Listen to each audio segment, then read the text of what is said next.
That's it. Good.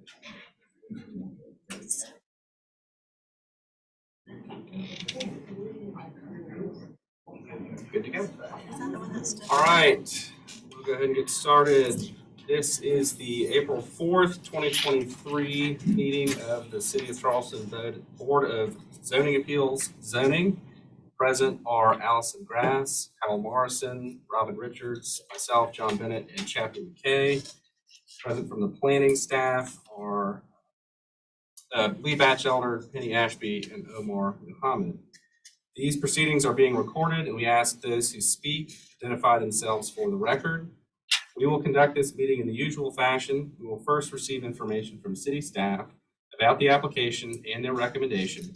If the recommendation is favorable and no one objects to the application, the matter is uncontested. The Board of Zoning Appeals usually, but not always, approves uncontested applications.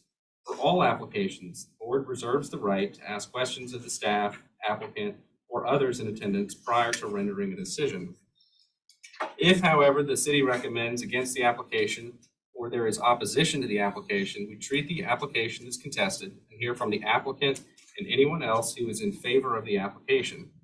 Next, we will hear from anyone opposed, followed by a short rebuttal from the applicant. We then close the public hearing portion of the meeting for that particular application and open discussion to the Board of Zoning Appeals members only. We will then make a decision to approve with conditions, or deny the application. The Board of Zoning Appeals Zoning has the authority to do three things. First, hear appeals to decisions of the zoning administrator.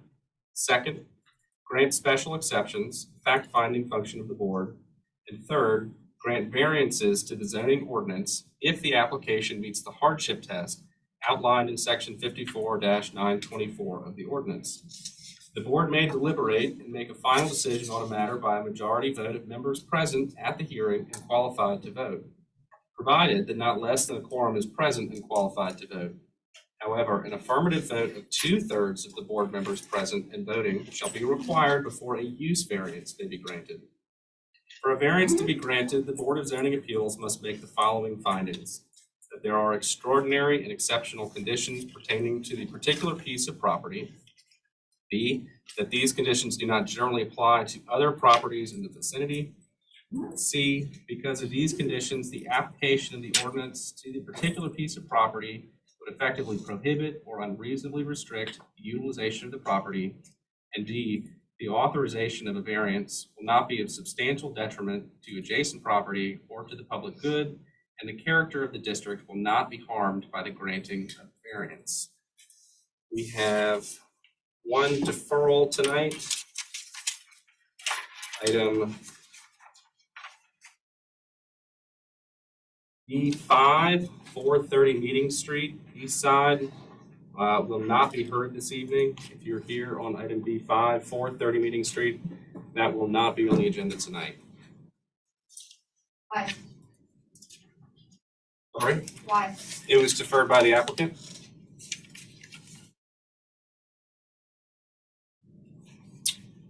At this time, anybody who's wishing to speak, intends to speak tonight, will swear you in.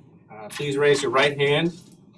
Do you swear to tell the truth, the whole truth, and nothing but the truth? You will signify by saying, I do. I do. Thank you very much. Now move into the first item on the agenda. Item A1, review of minutes and deferred applications from previously advertised BZA agendas. Has everyone received the minutes from the previous meeting? Approval. Motion for approval is made by Mr. Morrison. Is there a second? Second by Ms. Grass. All those in favor, say aye. Aye. Opposed? None. The motion is unanimously approved. Now move into item A2, 35 Donovan Avenue, Wagner Terrace. TMS number 463140260, then SR2. Request variance from section 54-306A to permit a 2-story accessory building with an eave height of 13.25 feet. Ordinance limits heights to 1.5 stories and 11-foot eave height. Request special exception under section 54-110 to allow construction of a detached 2-story accessory building that extends a non-conforming 0.9-foot rear setback and extends a non-conforming 3.67-foot west side setback, 25 feet and 9 feet required. Owner Lynn Fuller and Rich Schwartz, applicant Julie O'Connor from American Vernacular. Mr. Batchelder. This is a residential property in Wagner Terrace. This aerial view shows the 1-story house that sits on the property today. And here's the zoning map showing its location just north of Hampton Park. And you'll see on this map that there is a small building in the backyard. That is a 1-story storage shed that sits on the property. And you'll see that on the site plan and see how they want to modify that footprint with the proposed building that would replace it. So moving on, here is the existing survey of the property, and here's that shed in the back corner of the property. And this is a blow up of that site plan. The shed, my understanding is that the shed sits 0.9 feet off the rear property line and 3.67 feet off the west side property line. So it is a non-conforming building footprint right now, according to the zoning regulations. What they would like to do is replace that, essentially replace the shed with a new 2-story building that would have the same setbacks from the rear and side property line and be 2 stories. And so doing that requires the approvals that are listed on your agenda. The special exceptions to extend the non-conforming building footprints vertically and also the variance to allow a 2-story shed where only 1.5 stories is permitted under the ordinance. These are photographs of the existing property. You see the main house, and this is the shed in the back right now.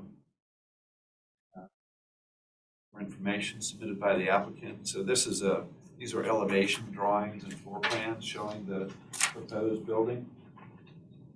On the ground floor, there's storage and a wet bar and powder room. And on the second floor, there's a bedroom and a bathroom. Again, the zoning ordinance allows accessory buildings in this area of the city, but restricts their height to 1.5 stories with an eave height of 11 feet. And you'll see that this exceeds those limits. So that is the nature of the variance request. The applicant has provided some additional information I'll run through, including this photograph of 38 Dunneman. This is 38 Dunneman right here, this house. And in the backyard, you'll see a 2-story accessory building in the back corner of that property. I looked at the records for that particular property, and according to the Charleston County property information that is available online, the house was constructed in 1947, and the 2-story building in the back was constructed in 1950. So those buildings predate the rules that are on the books today for Wagner Terrace. And generally speaking, I'm not familiar with any other 2-story accessory buildings in this part of the neighborhood. And we haven't been made aware of any other ones by the applicant. The applicant did provide letters of support from the owners of 2 Addlestone Avenue, which is directly adjacent to the applicant's property, and the owners of 4 Addlestone Avenue, owners and residents of those 2 properties. which again is situated directly adjacent to the property. So they did supply these letters of support, and 33 Dunneman and 37 Dunneman, the owners and occupants of those properties, support this application. And also we received a letter from Peter Magic, who is the president of the Wagner Terrace Neighborhood Association, in support of this.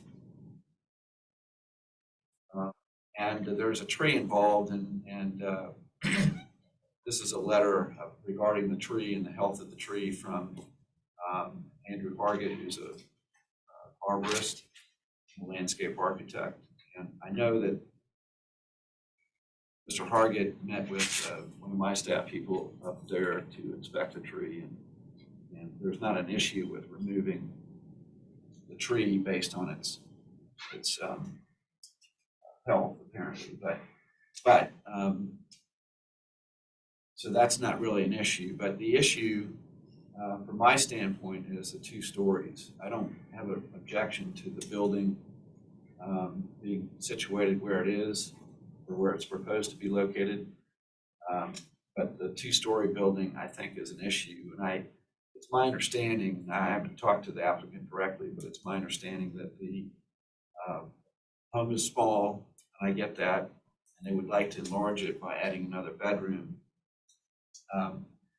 And doing that in this accessory building. But it seems that the pool that they're proposing in the backyard is a driver for wanting to have a 2-story building, smaller footprint, 2-story building in the back corner versus a larger footprint in a 1.5-story building, a 1-story building. So I don't feel that they've met the variance test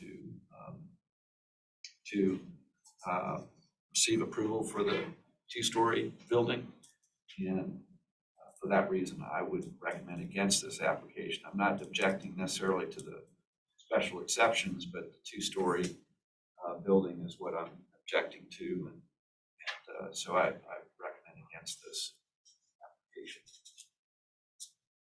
These recommendations for against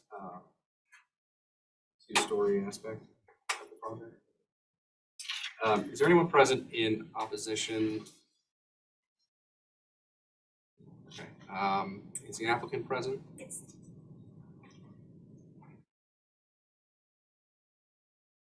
Julie O'Connor, I'm the designer for this project, and thank you for your time tonight. Lee, could you go to the photograph page, please? I just wanted to give you just a little information about the property. This house was also built in 1947, interestingly. It is a historic structure in the Wagner Terrace neighborhood. It is currently 1,100 square feet and 2-bedroom, 1 bath, so it's a pretty small little house. We are planning to restore this building and have BAR approval for the changes that we're planning to make to the main house. And when sort of looking through this project to see how we could add this 3rd bedroom, we sort of explored some options. One would have been some kind of 2-story addition, given the small lot size, which we immediately discounted because everyone knows that it's very hard to make a camelback look good on a nice little cute 1-story historic cottage. In addition to that, the Wagner Terrace Neighborhood Association is highly opposed to these types of additions and does not support them. And we don't feel like it's a good preservation move in general.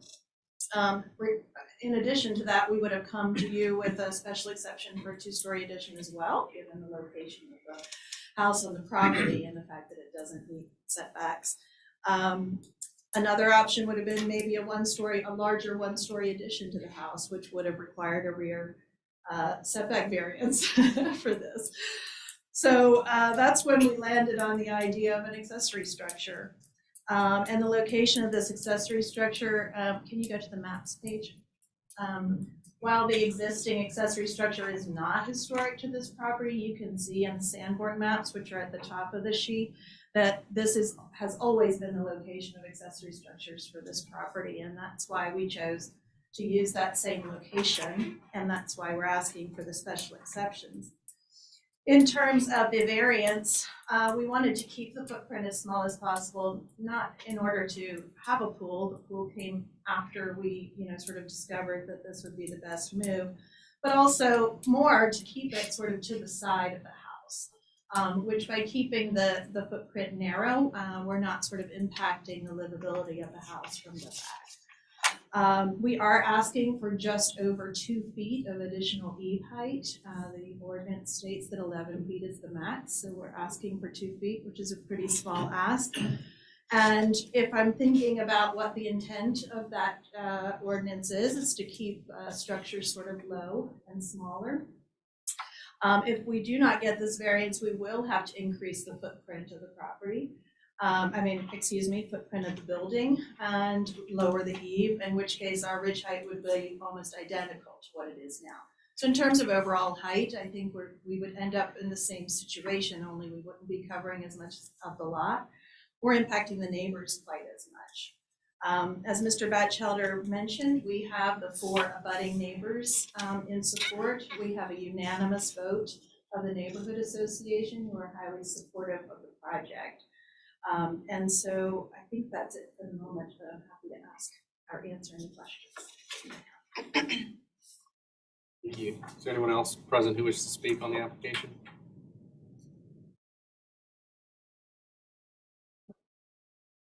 Can you explain what the hardship is, since Mr. Batchelder addressed that? Yes, Thank absolutely. you. So the first question of the variance test, this lot is very small. It's 4,500 square feet, which is quite small, in the city and for this neighborhood. And as I discussed in our options when we were looking at ways that we could add this 3rd bedroom, we were sort of coming up against a special exception and or a variance in any of our options to give a little bit more space to the property. There are other lots in the neighborhood that are this size, but there are a lot that are larger, and most properties have an accessory structure on or very near the property lines. The third question, given that the house and lot are quite small and the house is historic, preventing the addition of a 2nd floor, a 3rd bedroom is not possible when talking about adding to the house, and that's why we're asking for this additional height. And then in terms of its detriment to adjacent property, I think we addressed that. The increase of the height is very minimal and allows us to maintain a very small footprint, which affords more open space as a benefit for the homeowner and the neighbors. And of course, we do have the neighborhood supporting, so we know that there won't be a detriment.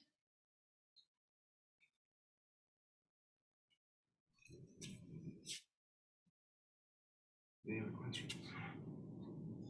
Thank you very much.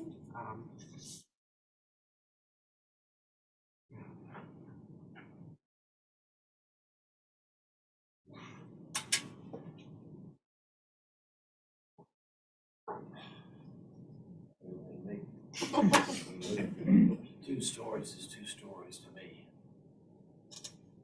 I'm sympathetic, and they've done a lot of work.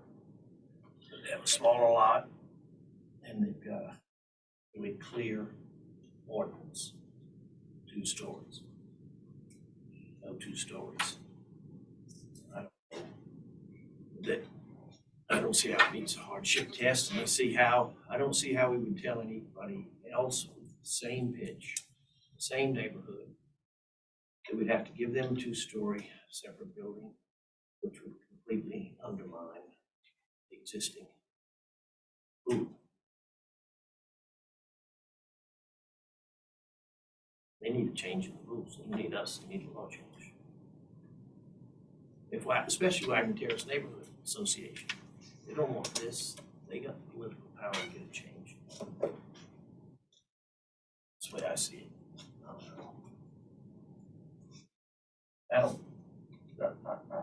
My feelings on this don't depend on whether the pool drives it or not. I don't think that is relevant at all. It's just 2 stories versus 1 story.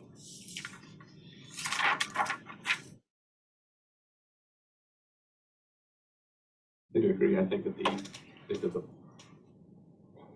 2nd story as a whole is problematic.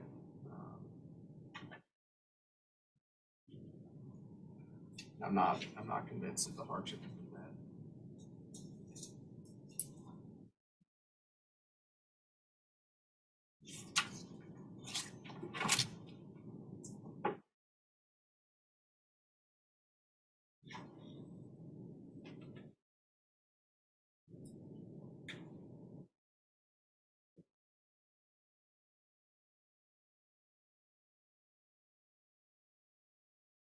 You waiting on a motion, Mr. Chair? I'll entertain a motion. Deny the application for variance, which I guess is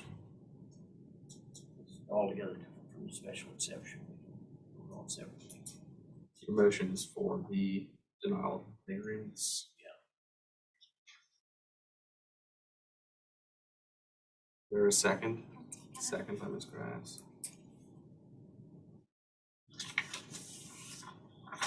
All those in favor of voting to deny the variance? And then we're gonna have a separate We'll do a separate vote on the special exception.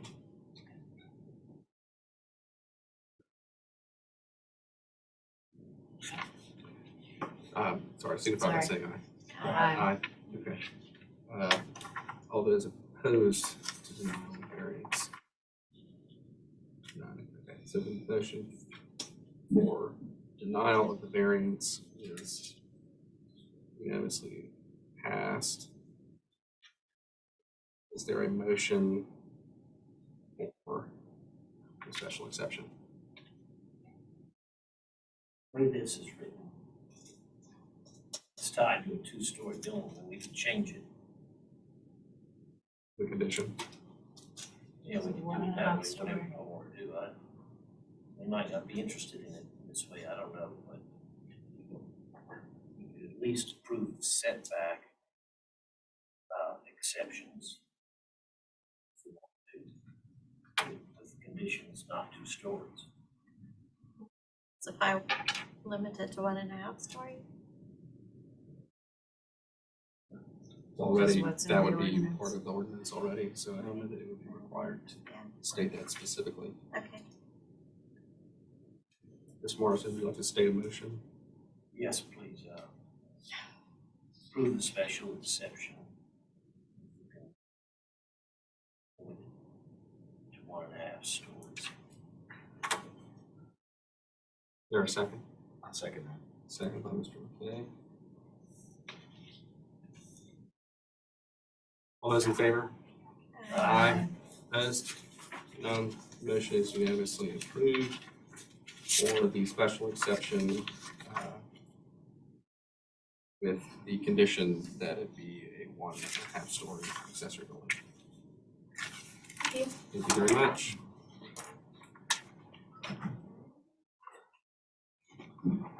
Next item on the agenda is 360 King Street, TMS number 457-04-02-018. Request special exception under section 54-220 to allow a 12-unit accommodations use in a general business accommodations zone district. Owner Eric Johnson, sole member of owner applicant William Stroud, attorney. Mr. Batchelder. So 360 King Street, commercial building on King Street, located just south of Calhoun, on the southeast corner of Burns Lane and King Street. This is a 3-story building that occupies this property, and shown here on this aerial view and shown here on this elevation view. It has the Yeti store on the ground floor and 6 apartments on each floor for a total of 12 apartments on the upper 2 floors.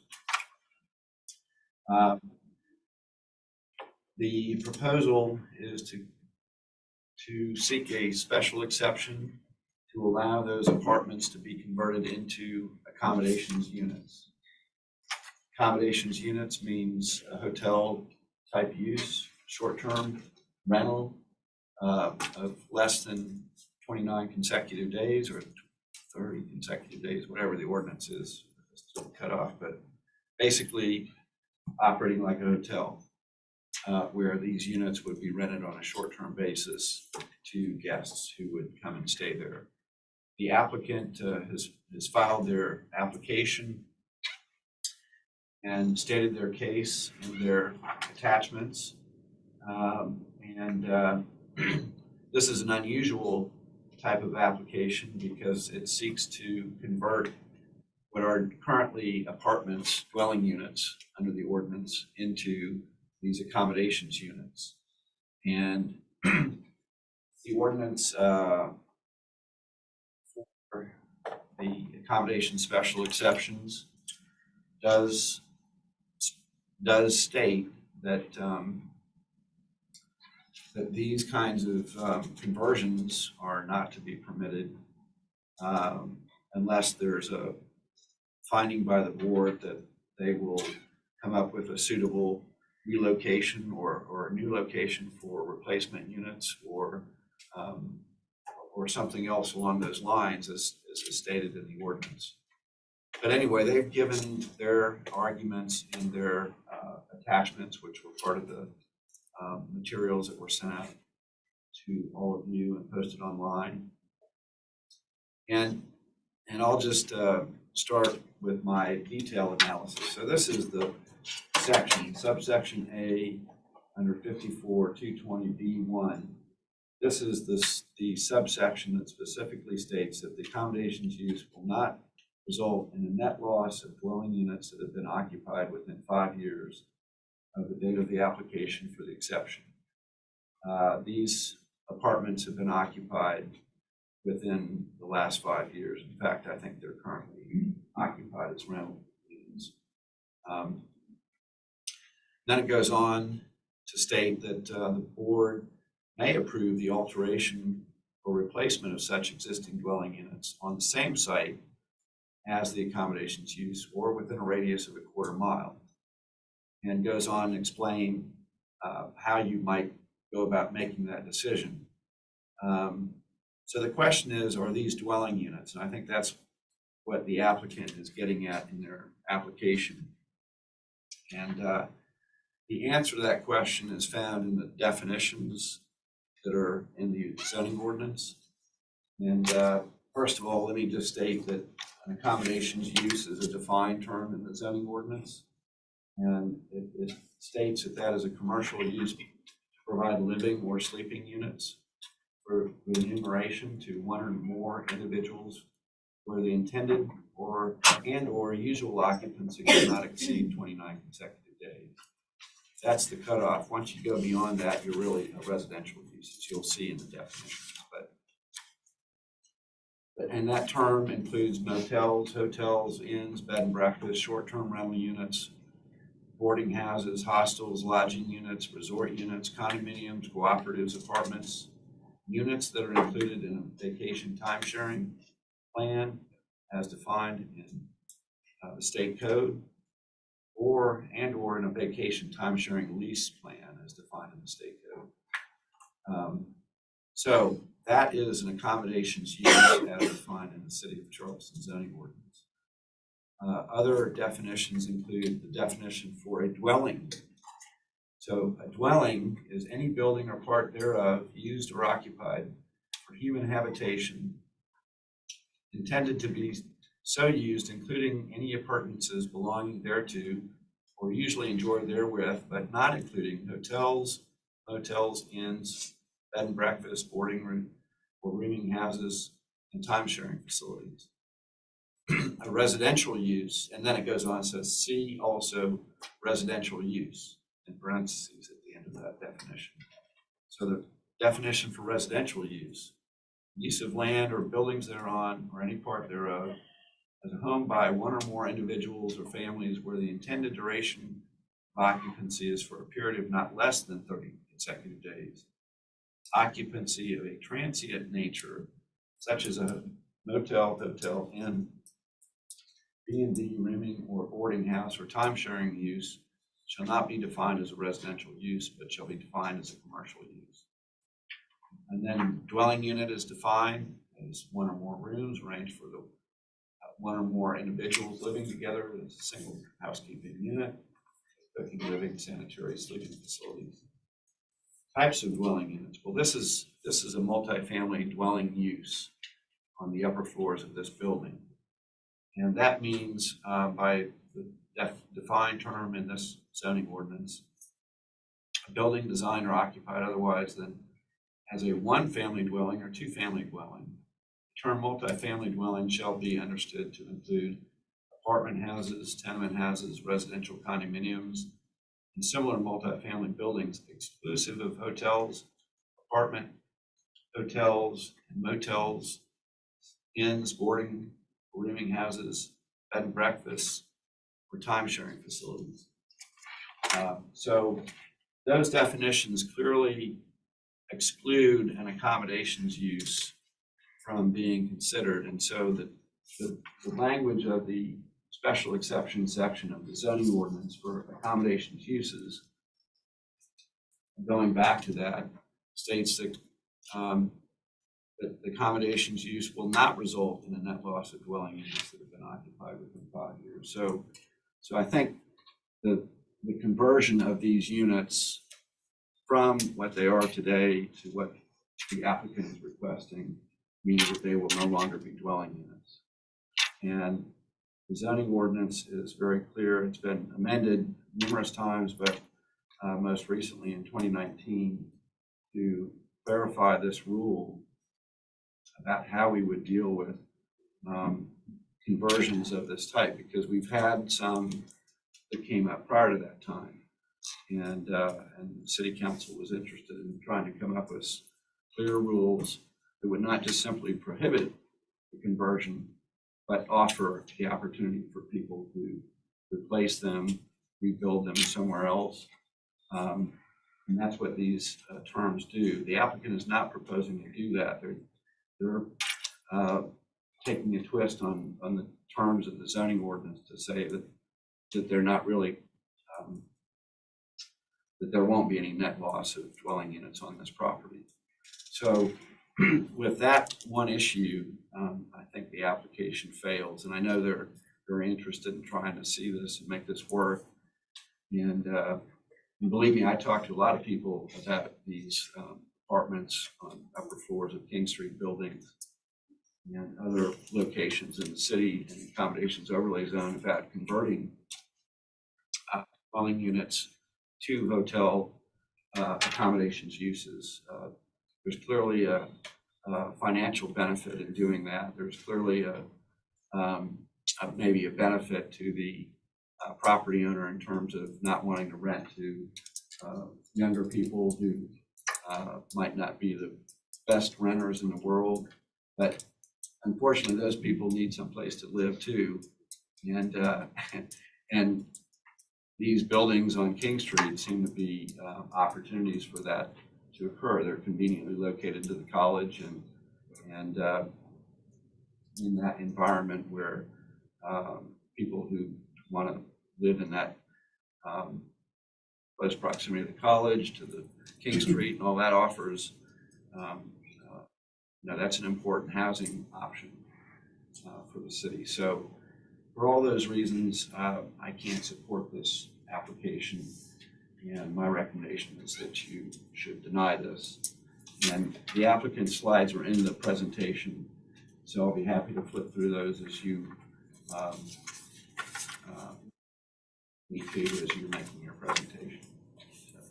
Thank you, Mr. Batchelor. The city's recommendation is for denial. Just by a show of hands, is there anyone here present who wishes to speak in opposition to this? Okay, we'll have an opportunity in just a second. Let's hear from the applicant first, if you're prepared.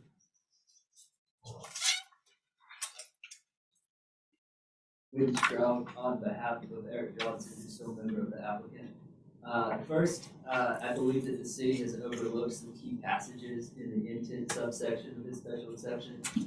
Subsection A, in its finding that the application fails on the grounds of subsection D1A, net loss of dwelling units. I'll circle back to address that particular subsection, but the intent subsection should be determinative. The intent subsection reads verbatim: the city places a high value on the preservation of the character of its residential districts. I asked you to consider whether the busiest commercial corridor, at least in terms of foot traffic and commercial density, is a residential district. Or is it a thriving commercial district that attracts a diverse population of users and is home to diverse commercial spaces with a few residential ones? I don't believe many folks look at the 300 block of King Street and immediately think residential. Reading on, the intent subsection states that outside of residential districts, the city places a high value on preservation and creation of a diverse mix of uses containing a balance of uses, including appropriate residential use. This property is currently college rentals and will always be college rentals if the special exception is not granted, when you take into account the fact that there is no parking available for this property. I ask you to consider whether college rentals on this corridor of King Street is an appropriate residential use, taking into account the surrounding spaces and the negative effects neighboring commercial users have noted in their letters of support. Our take is that the college rental residential use of 360 King is what very few neighbors would consider appropriate and goes more against the intent of the ordinance than the proposed use does. Is the intent of the special exception truly to preserve college rentals? Or is the intent to prevent big box hotels and other larger developments from raising or repurposing existing buildings to build more hotel rooms at the expense of the character of the surrounding area? The proposed accommodation use contributes to the preservation of a vibrant commercial district without tearing anything down, increasing traffic, or recharacterizing the true nature of the area. So going back to subsection B1A, there is not a net loss of dwelling units. If we look at the ordinance and the plain meaning of the defined terms in section 4120, the term dwelling unit is used in this subsection, not the term dwelling. And as Mr. Batchelder said, City Council came up with clear rules. And so I think we would reach a different conclusion if the same section used the term dwelling, but it used dwelling unit. Dwelling units defined as one or more rooms arranged for the use of one or more individuals living together as a single housing unit with cooking, living, sanitary, and sleeping facilities. And if you go back to the accommodations use slide, accommodations uses are commercial uses to provide living or sleeping units for remuneration to one or more individuals where the intended end or usual occupancy, and I could go on. But going back to the dwelling slide, we've highlighted everything else in every other definition, but the definition it's actually in the ordinance. So for that reason, we think that this application does actually comply with all of the terms required, because there will not be a net loss to dwelling units. There's no physical change to the space. This physicality of the space is intended, and the definition of dwelling unit speaks to the physicality of the space. I also want to point out that the majority of other buildings on King that do have residential units have the entrance to the residential units on King Street. This property is unique because the entrance to the units in question is on the rear of the building. This is the key difference that in part addresses the slippery slope concern. Even if we were to stipulate that the other buildings on King Street do not have parking, the majority would fail subsection B1G because those locations do not have a drop-off and pickup area that are outside of the public right-of-way. But this one does have a drop-off and pickup area that's outside of the public right-of-way, and traffic and transportation support that. Additionally, the majority do not have at least 10 units, so they would fail B1H. So the idea that if this special exception is granted, it will open the floodgates to every other building on King Street seeking the same special exception. If you actually look at the physicality of those buildings, that's not the case. Thank you. Mr. Stroud. Hey, I'm Eric Johnson, and I'm the owner of 360 King. And so before I start, I just wanted to say thank you again for serving on the board. I just finished 2 4-year terms on my local school board. And it's a big time commitment, time away from your families to be here. I know it takes a lot, but we're doing a lot of good things. And the duty of this is also, leading them to make a recommendation, but the duty of sitting in this seat here is each one you have your own individual vote, and collectively, the majority rules. And I made some tough decisions on my board. Some of them were not with the recommendation of the city or the administration, but I stood by those. And so I appreciate your time and your willingness to review the application. Again, like William mentioned, I bought this building, if you can see, back in August of 22. Go to the next slide, please.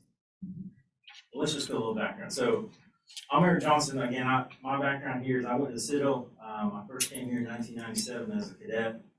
I fell in love with Charleston. I always loved Charleston. Wanted one day own property down on King Street. I wish I had the money back then. I saved a lot of money. I bought back in '97, but hey, that was my dream. That was my goal to one day go to the Citadel and graduate one day, come back here and own property. And I live in Georgia.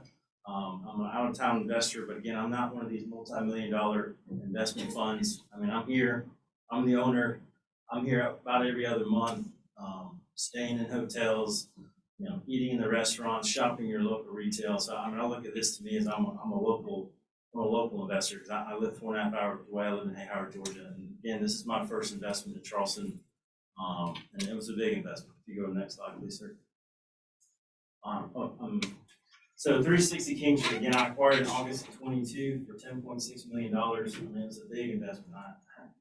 I believe in Charleston. I believe in 360 King Street. I spent an additional $210,000 in CapEx, painting the whole exterior of the building. I put on new Wi-Fi. I painted the interiors. I updated the common area.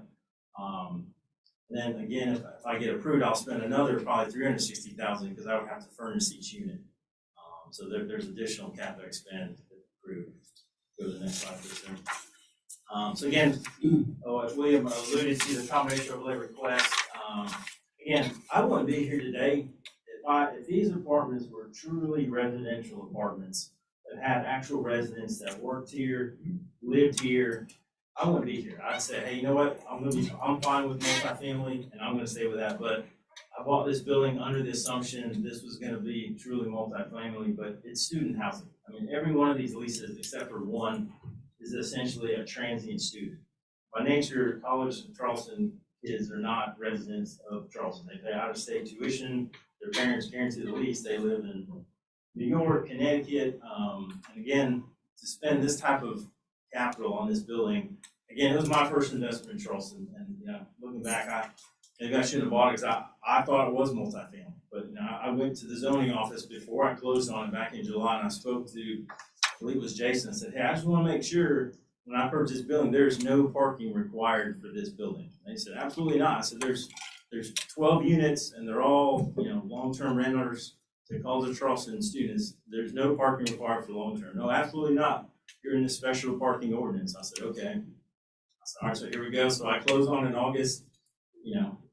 5 months go by, I spent all this extra money renovating this building to try to get it looking nice. Because again, I didn't have to. The previous owner pretty much let it go. If you saw the outside of the building, there's trees growing outside the building. The staining on the Yeti space, just kind of went terrible. But again, I put that money in because I believed in preserving the historic nature of the building. And then come January, comes time for renewal, and I had over 100 applications waiting to try to come lease at 360 King. And I own the property, I manage it myself. So I went through each one of these 100 applications. And guess what? Every one of them got denied. Hey, well, where's your parking? Well, I don't have parking. Oh, well, there's no parking nearby. Oh, no, there's not. So every one of those basically went to another apartment because they had parking. So I don't have parking. Again, if you look back at the footprint of the survey, it's literally just the building. There's no amenity. I can't offer a pool. I don't have a courtyard. So really, this building should have always just been an accommodation from the get-go because you don't offer anything that would attract young professionals to come want to live there.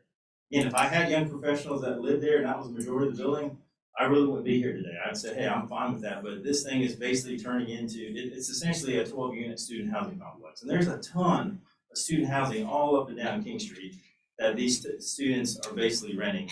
And if you go up and down King Street, a lot of these multifamily, every one of them, you can go look at it. I got the leases right here, 92 Hansel Street. Well, you call them, they don't even allow college students. So if I took the stance of, hey, I'm not going to let any college students live here because I don't want any students, I'd have a 100% vacant building. And that's not really good for anybody. And now you have a vacant building. Me as an investor, I'm losing money. The city's losing money. So it's not really good for anybody. And so I approached William saying, hey, I need to try to save this investment. What can I do? And I read this very detailed accommodations request, and just to make sure I was reading it correctly, hey, I think I hit everything in here. But again, I'll spend the capital to go get counsel and attorney. Hey, please interpret this, make sure I'm right. Again, I don't want to waste anybody's time here. He said, no, Eric, I think you hit everything in there. And again, the dwelling unit, if you go back to the accommodation slide, Mr. Lee, you mind going back to the accommodations slide? Which one? The one that has the definition. Oh. I just want to point that out.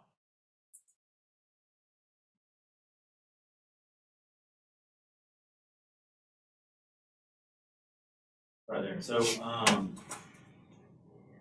the, I'm sorry, no, the other, the next one, I'm sorry. This one? Yeah, that right there. So it says right there, the combination use will not result in a net loss of dwelling units. So and again, and I talked to Penny about this 2-3 weeks ago, Eric, these are very specific ordinances. And these ordinances, everything's defined.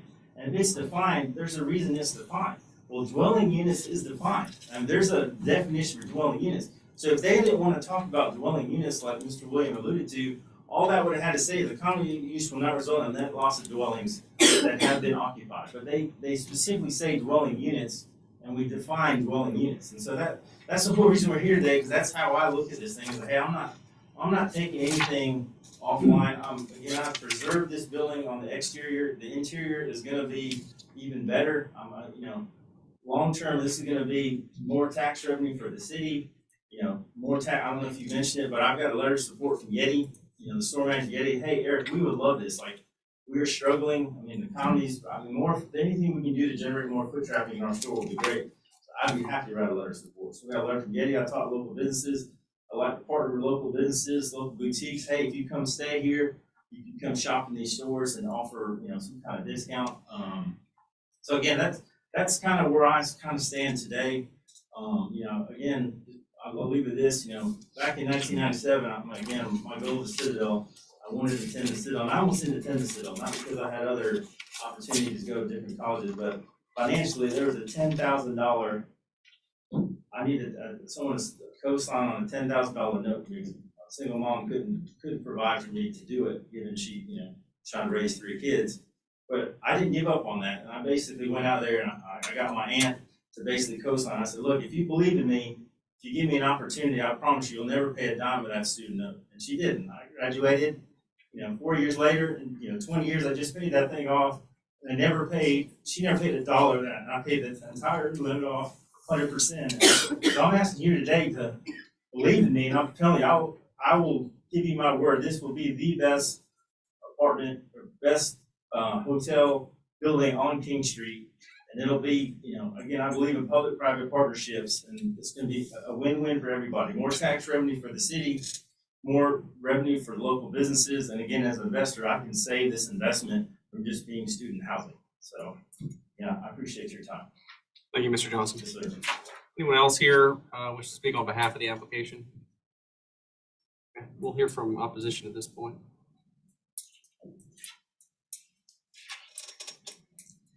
Erin Minigan with the Preservation Society of Charleston. The Preservation Society holds an exterior conservation easement on this property, and therefore we have a stake in its future and long-term preservation. We appreciate efforts undertaken by the current owner to make improvements to the building and look forward to continuing our relationship as co-stewards of the property.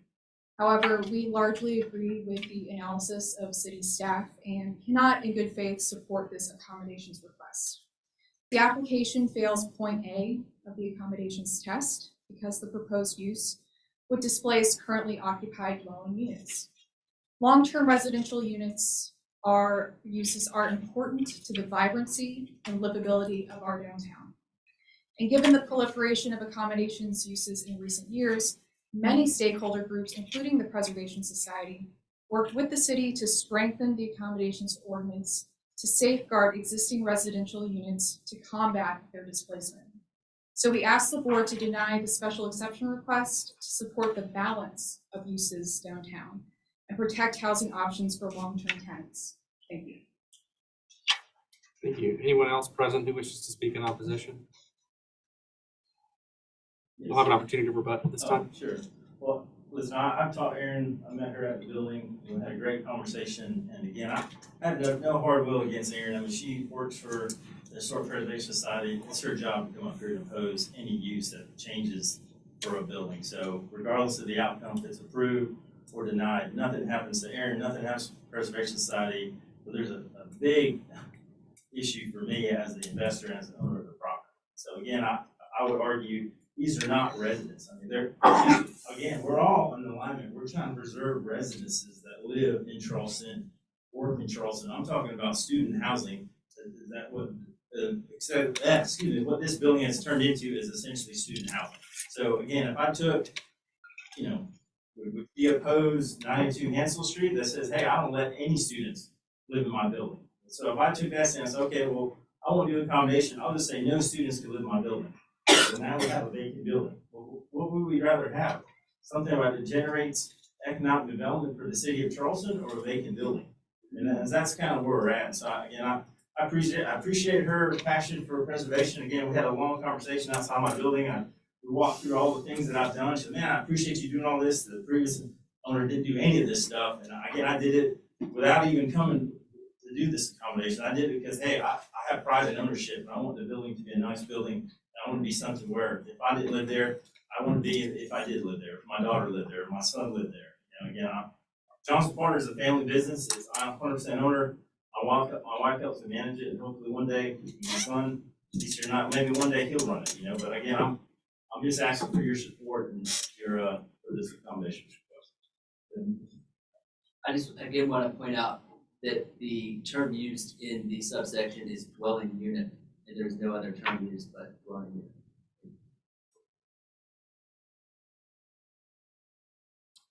Thank y'all very much. Any questions from the board? I'm still trying to understand the distinction Mr. Stroud's trying to make between dwelling and dwelling unit. Can you go to the other?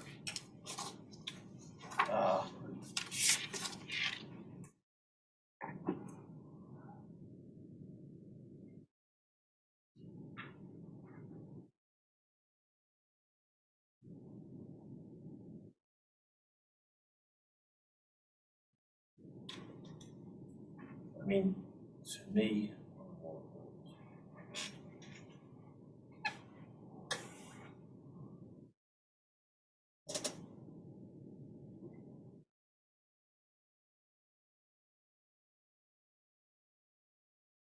Mr. Stroud, can you help me with this?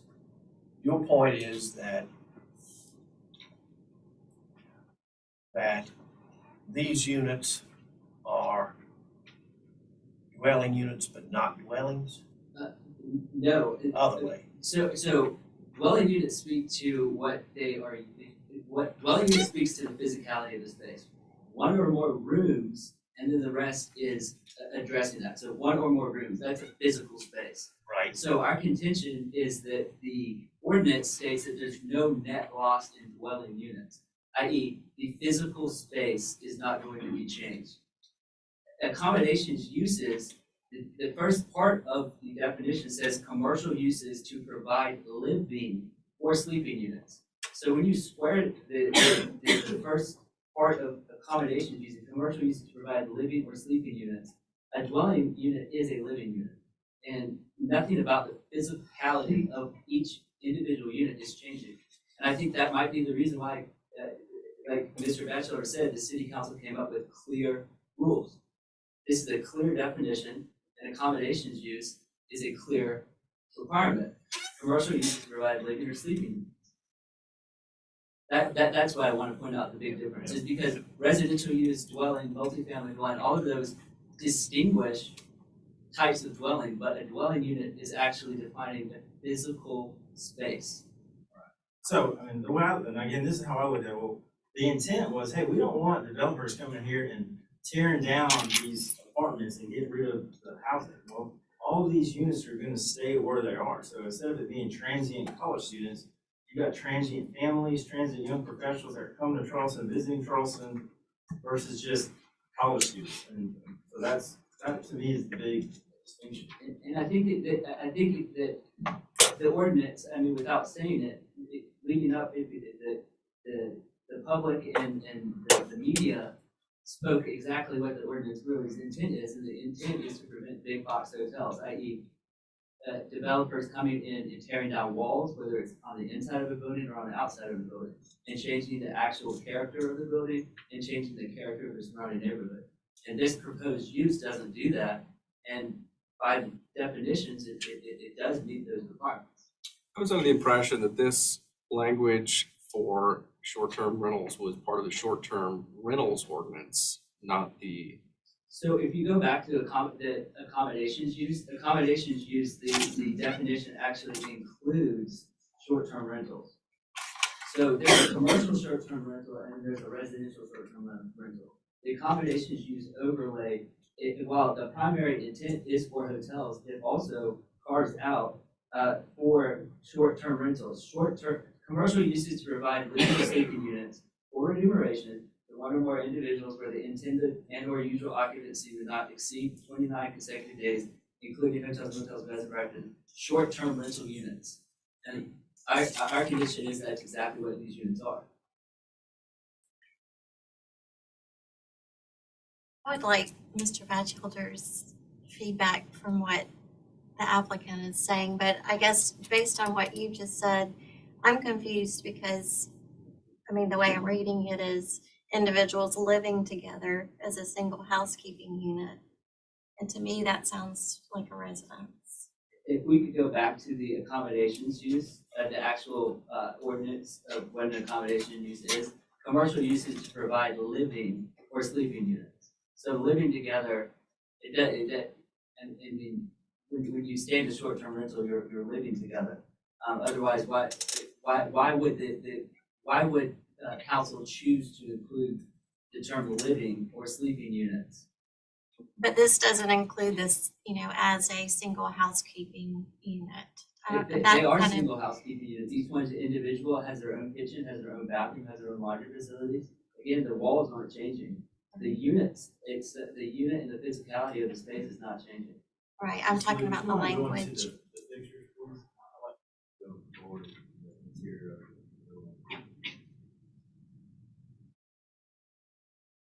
That's the before and after things that come to the building. This is the interior corridor. So you can see they're all their individual, I mean, it's essentially already set up kind of for accommodation. Again, multifamily, I mean, that's a door, I mean, there's 6 on each floor. So it's not a residential housing by any means, I mean, it's a commercial building. I mean, these are nice, again, these are nice apartments that, again, I would ask, if you invest $11 million, you would not want students coming here and destroying this beautiful piece of property. Because college students do not have the respect for this type of luxury apartments. Again, most apartments on King Street do not even allow college students to live in their building. They prohibit college students from leasing their buildings. And if I did that, I would have 100% vacant building because those apartments they can do that because they have parking, they have pools, they have amenities so that they can say, hey, I don't need college kids because I'm going to get these young professionals because I have parking. Well, again, the city passed the parking ordinance, so literally, it's that rectangle, and that's basically all you have. So you don't really have any way of ever attracting those residents. Again, I would love to have residents that actually live and work in Charleston, but of course you cannot just give them the layout of the building. Johnson, it seems to me though that you have an advantage some of the others may not, which is the location. And regardless of parking, is in the center of the city. Quite a selling point by itself. Well, I had 100 applicants, sir. Not one of them, I would say 80 of them were young professionals from out of town moving to Charleston. Everyone wants to move to Charleston, and not one of them signed a lease because I didn't have parking. So even though you're downtown Charleston, people still want to have parking. So you're basically left to leasing the college student housing. What did that unit look like when you purchased it? Did it look like that, or did you? That's what it looked like. It looked like that when you purchased it? Yes, sir. And there was students living in that when you purchased it? So the reason there's students living there right now, so the previous owner owned a parking lot right there on George Street. I believe he came in here and he got approval to redevelop. So what he was doing was he was leasing this parking spots to the students and some of the young professionals. Well, and he told me, hey, well, when you buy it, I'll let you lease. You can use these parking too. Well, come January, hey, I'm ready to lease. I got some potential tenants. Oh, well, we don't have any available parking. We're going to redevelop that, and if you did park, it's $450 a month. And I was like, okay, well, you lied to me, but okay. So I mean, again, I bought this property less than when he purchased it 4 years prior. My point is this investment will continue to deteriorate because investors are not wanting to buy a 12-unit student housing. That, I bought it again, it was my first property. I thought I was, well, we got parking that, he said he partnered with me, gave me some parking, but he's got it approved to redo, and so there's no parking available. And so again, out of those 100 applicants, not one of them signed the lease because they didn't have parking. I'm literally down at College of Charleston kids. And that's just, I bet my life savings on this investment. It's a big investment, and I'm asking to help me. I mean, again, this is a pretty detailed ordinance. I hit these things in this ordinance. I'm not asking for anything. Every month you come in here, people asking, well, hey, here's the zoning, I want a variance. I'm asking, hey, I think this is what it was written. This, like Mr. Lee said, they spent 3 years updating this from 2016 to 2019, A through H. So even if you're in the accommodations overlay district, you still have to hit all of these things so that you can be eligible. And that knocks out pretty much everybody. Like William said, well, I want you to have 10 units. Well, there's not many apartments on King Street that have 10 units. Or if they did have 10 units, they have access on the front on King Street. Well, that would impede traffic, which essentially would knock them out. We had the city transportation department already sign off saying we would not impede traffic because the entrance is from the back of the building. So again, I feel like this is one of the rare buildings on King Street that actually meets A through H of this accommodations use, and so that's why I'm here tonight.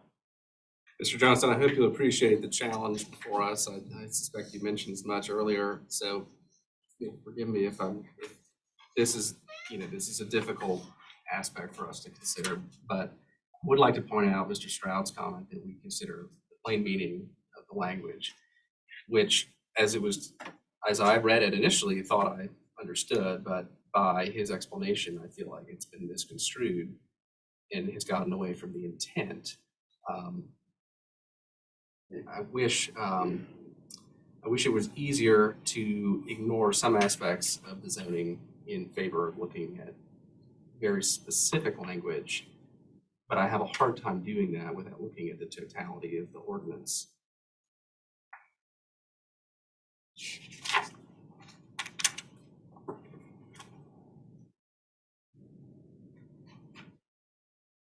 I'm a reformed man, and prior council's interpreted with me, and I know the intent, and I go off the regulations, and this is what the regulations are, so I felt like that's over here. There's other subsections that aren't walks in the park to meet either. I mean, every other one of those subsections are very specific requirements, and Mr. Batchelder and the city hasn't contended that a single other one wasn't met. So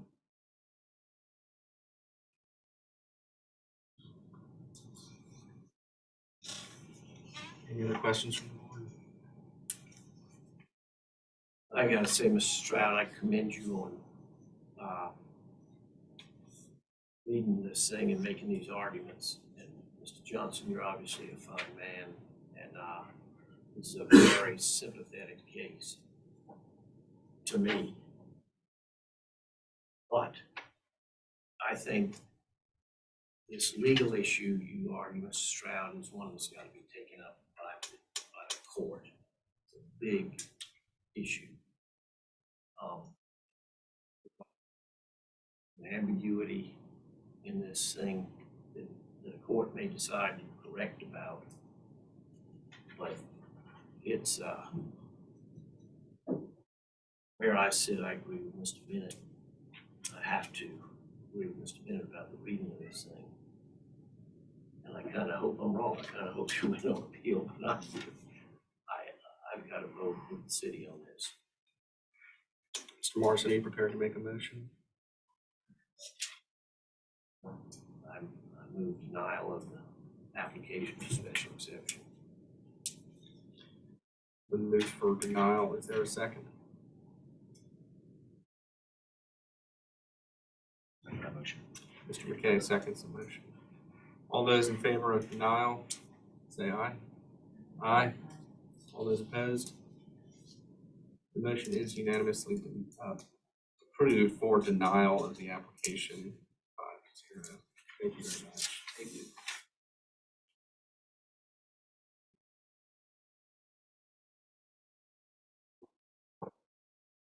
Moving on to item B, new applications. Item B1, 363, 367, and 369 King Street, TMS number 457-04-02-027, 028, and 029, zone MU2WH. Request the fourth one-year extension of a vested right that expires on April 3rd, 2023 pursuant to section 54-962. Vested right pertains to a special acceptance granted with conditions under section 54-511 for 21 parking spaces to allow 9,139 square feet of retail space and 70 dwelling units. Owner 23, bond owner 363-369 King Street, applicant Ira Brower LS3P. Mr. Batchelder. We recommend that you grant the fourth one-year extension of this vested right. Has there been any change to the application that would disqualify its approval? No. Not normal. The city's recommendation is for approval. Is there any opposition? Is the applicant present? You wish to add anything? Okay, thank you. Is there a motion before the board? Person moves approval. Mr. McKay seconds. All those in favor say aye. Aye. Opposed? None. The motion is unanimously approved. Very much. Item B2, 10 West Edge Street, Suite 200, West Side. TMS number 460-0000-040, zone GB. Requests the first one-year extension of a vested right that expires on May 4th, 2023, pursuant to section 54-962. Vested right pertains to a special exception granted with conditions under section 54-506Y to allow a late-night use restaurant and bar within 500 feet of a residential zone district. Owner, Mount Pleasant Investments, LLC. Applicant, Stephen Ramos. Mr. Batchelder. We recommend that you grant the first one-year extension of this vested right. There have not been any changes to the ordinance that would not permit the extension to be granted. City recommends approval. Is there anyone in opposition? Yes, before we get to you, just a moment. Is there anyone here in favor of the applicant? We'll hear from the opposition this time.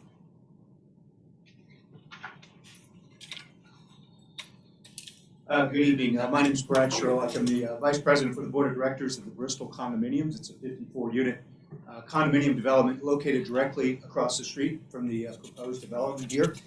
And I have the original approval here, conditional approval. And it's not so much that we're opposed. We actually support and appreciate the conditions that you guys put in here when it was originally reviewed in May of 2021. Just looking for a little clarification in terms of music being allowed, live music being allowed on the patio. And Mr. Batchelder, I think there was a letter initially addressed to you that I have here regarding that, and it's a little bit, I just want to make sure that we're clear on what is approved and what is not. The approval, the exceptional approval here that we're looking to extend does specifically say condition on no sound outside the terrace, louder than conversational levels. Also conditional terms that are in the letter from the West Edge Development Manager as to the hours the outside terrace occupancy. The letter that was provided to Mr. Batchelder does state the very last sentence there of the letter, and it was from Mr. Sean Roscoe. He is the development manager for 10 West Edge. It does say that on there that no live music or amplified music in any form shall be allowed on the patio after 10 p.m.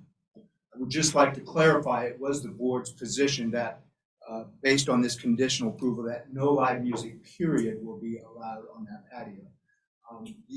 This particular space, this patio, is within about 150 feet of the Bristol condominiums and would most definitely be a big noise nuisance if music were allowed to be played on the patio, whether that's amplified through speakers that are put out there or or live music specifically.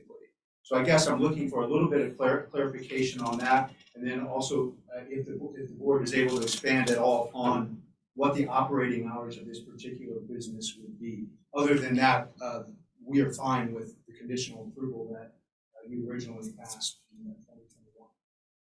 I appreciate your comments. I think that is a question that needs to be answered by city staff based on the minutes approved from the meeting that took place at that time.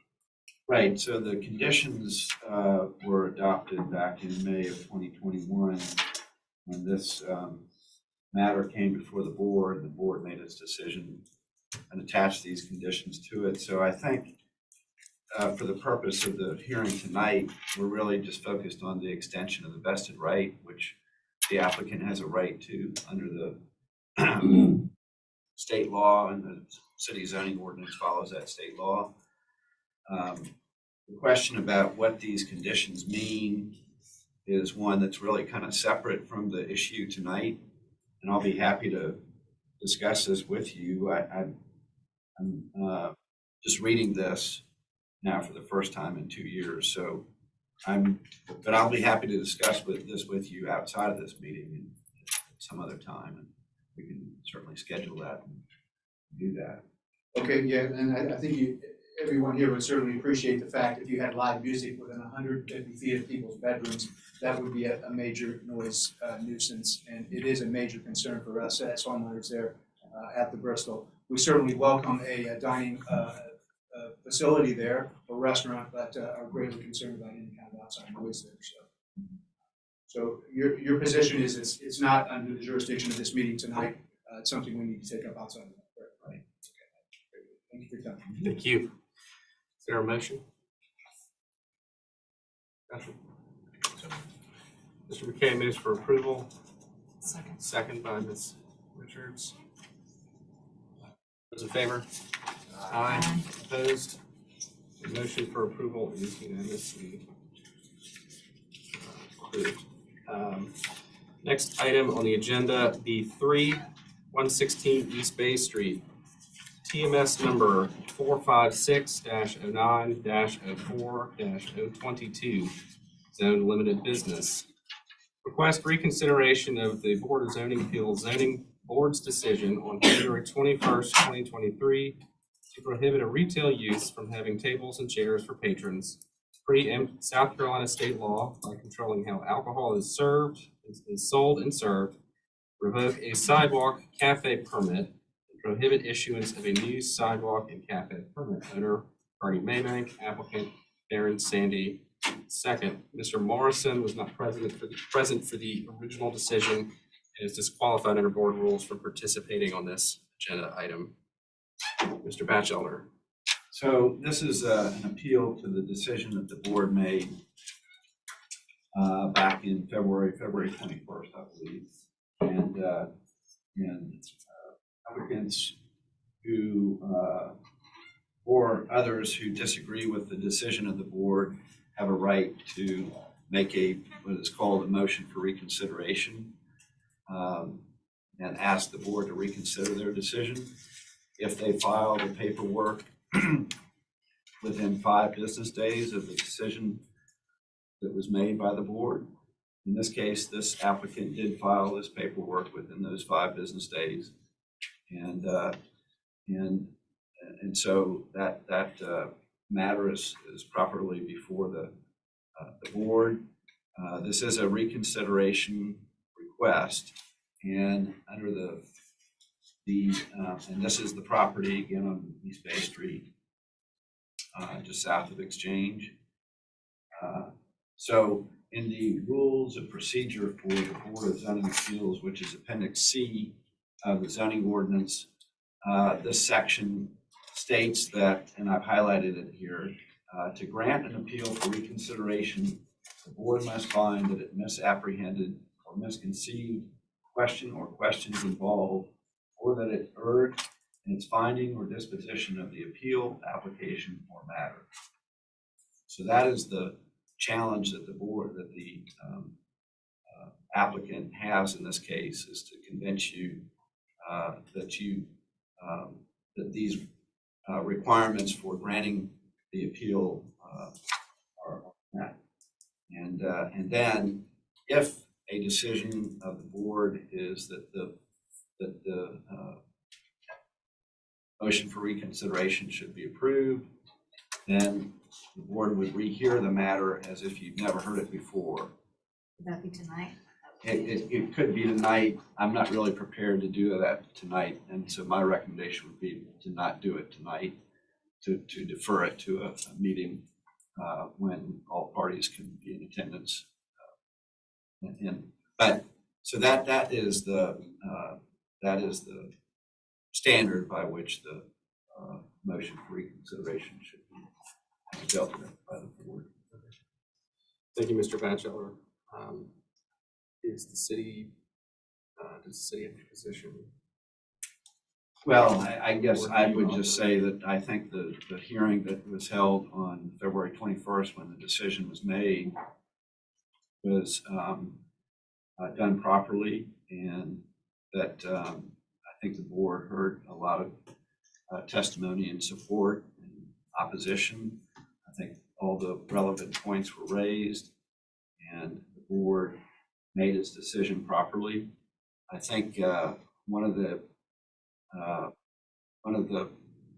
parts of that decision that I think is important is that we're talking about the use of this property and whether the restrictions that were placed on this retail use are appropriate, and whether there might be another avenue for this applicant to secure the type of use that they want. And there is another avenue, and the board, I think, grasped that when they heard this request back in February.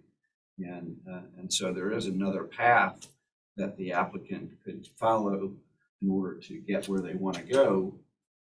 It's not an easy path, it's not guaranteed, but there is another path for them to follow to get what they want. So I think that was stated by the board when they made the decision, and that's my recollection of the meeting. I listened to it a little bit before the hearing tonight. So I don't think there's a case for a reconsideration by the board. That's my personal opinion. Thank you, Mr. Batchelor. At this time, we'll hear from the applicant. Thank you. Bernie Maybank here on behalf of the applicant, lawyer, the owner of the property. We had a fairly heated hearing, and I would certainly concur with Lee, if you do overturn it, let's have the next hearing at a different date and not tonight. Lee did mention that there's another avenue that we could pursue, and we have been completely unsuccessful in pursuing that avenue. That avenue's been blocked, and so at the current time, we do not have another avenue to pursue it. The opposition last time was primarily to two things. One, to drinking, and although drinking is totally legal, we all understand, I bet there's not a family in South Carolina that doesn't have somebody who's been negatively impacted by drinking. But that's not a legal negative. And second of all, to the outdoor seating, and the outdoor seating seemed to create as much opposition as anything. So we've asked y'all to reconsider it. The first decision y'all made, y'all agreed with Lee that we can't sell beer or wine by the glass, even though we're properly zoned to sell beer and wine by the glass, and even though we have an ABL permit, and even though we are surrounded by restaurants that sell beer and wine by the glass. You second of all said you didn't want us to have chairs inside for the elderly or disabled, even though we are surrounded by restaurants with chairs for the elderly and disabled. And all of our prior tenants had chairs and tables. That was Guy Stuhler, and there was a clothing store, and then there was a barber store. So all of our prior tenants had tables and chairs, but you said you don't want us to have tables and chairs for the elderly or disabled. You also didn't want us to have benches or chairs on the outside, even though we were zoned to have it. We're in a proper district, we're zoned to have outside benches and chairs, and we actually received a permit to have outside benches and chairs, of which we spent about $6,000 granting them. So in just about every other appeal that you've had tonight and generally, it's the property owner that is seeking the variance. In our case, it's the city that's seeking the variance. And so the three conditions that y'all place on the property owners are now all placed on leave because he is seeking the variance. So the first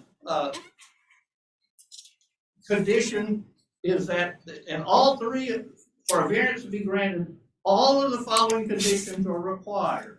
One, there are extraordinary and exceptional conditions pertaining to this property.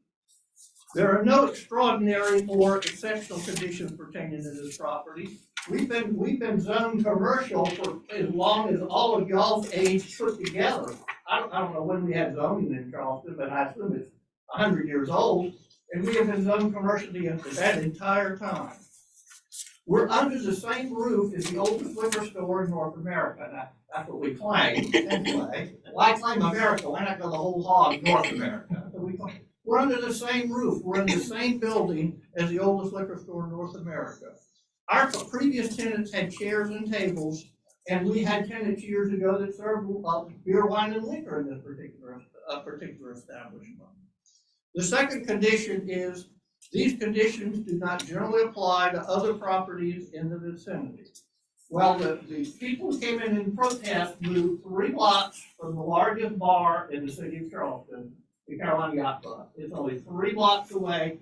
They moved there, that's the largest bar in the city of Charleston, and now they're complaining about us. We have a restaurant directly across the street, not near us, directly across the street, the French restaurant, I think it's pronounced Banquet. It serves beer and wine by the glass, it sells liquor by the glass, it is full of tables and chairs, it is vastly bigger than our establishment, we're only about 750 square feet. We have a tobacco or cigar store directly across Exchange Street, not near us, directly across the street. It sells beer by the glass, wine by the glass, and it has tables and chairs. So the conditions do not generally apply to other properties in the vicinity. The third condition says because of these conditions, the application of the ordinance to the particular property would effectively prohibit or unreasonably restrict the utilization of the property. Well, there is no ordinance that applies to us. No ordinance says you cannot sell beer and wine by the glass. There's no ordinance that says that. No ordinance says elderly and disabled people can't have a seat in an establishment. No ordinance says that. And the special conditions that y'all have approved have basically greatly and unreasonably restricted our property. Beer and wine sales is not 7% of the gross. It's not a large amount. But a lot of times people will have a glass and invite their friends over, and they'll buy a bottle of liquor. So it has been very detrimental to our establishment. So the 3 conditions that y'all put on every property owner are now on lease. And ask yourself, how is lease satisfied those 3 conditions? The conditions do not generally apply to other properties in the vicinity. The largest bar in the city of Charleston is 3 blocks away. We have a bar directly across one street and a bar directly across another street. Because of these conditions, and then the second one is do not generally apply to other properties in the vicinity. I mentioned that. And so they ask yourself how the conditions that y'all place on every property owner, there are extraordinary and exceptional conditions pertaining to this property. There are none, other than the fact that we're the same roof as the oldest liquor store in North America. These conditions do not generally apply to other properties in the vicinity. The largest, for the 5th time, largest bar in the city of Charleston is 3 blocks away. There's a restaurant directly across one street and a cigar store directly across the other one.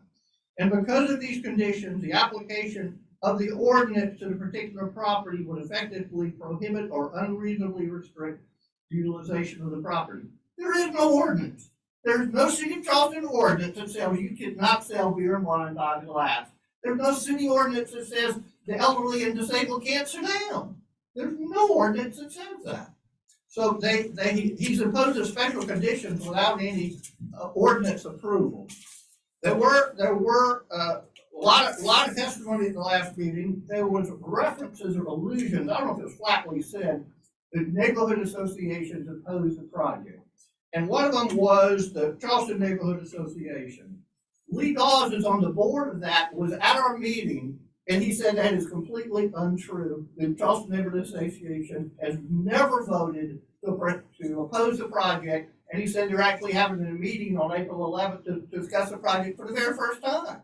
And he said he didn't want to get up and speak. He's fairly elderly himself, but he very much supports the project, and he's on that board and says it's simply not true. The last reason that we ask you to look at in the very pure legal issue is preemption. Now, it's very rare, but occasionally state law prohibits local law. State government says you, local government, cannot legislate in a certain area, and there's probably more on the federal level than there is on the state level. Federal law preempts state law.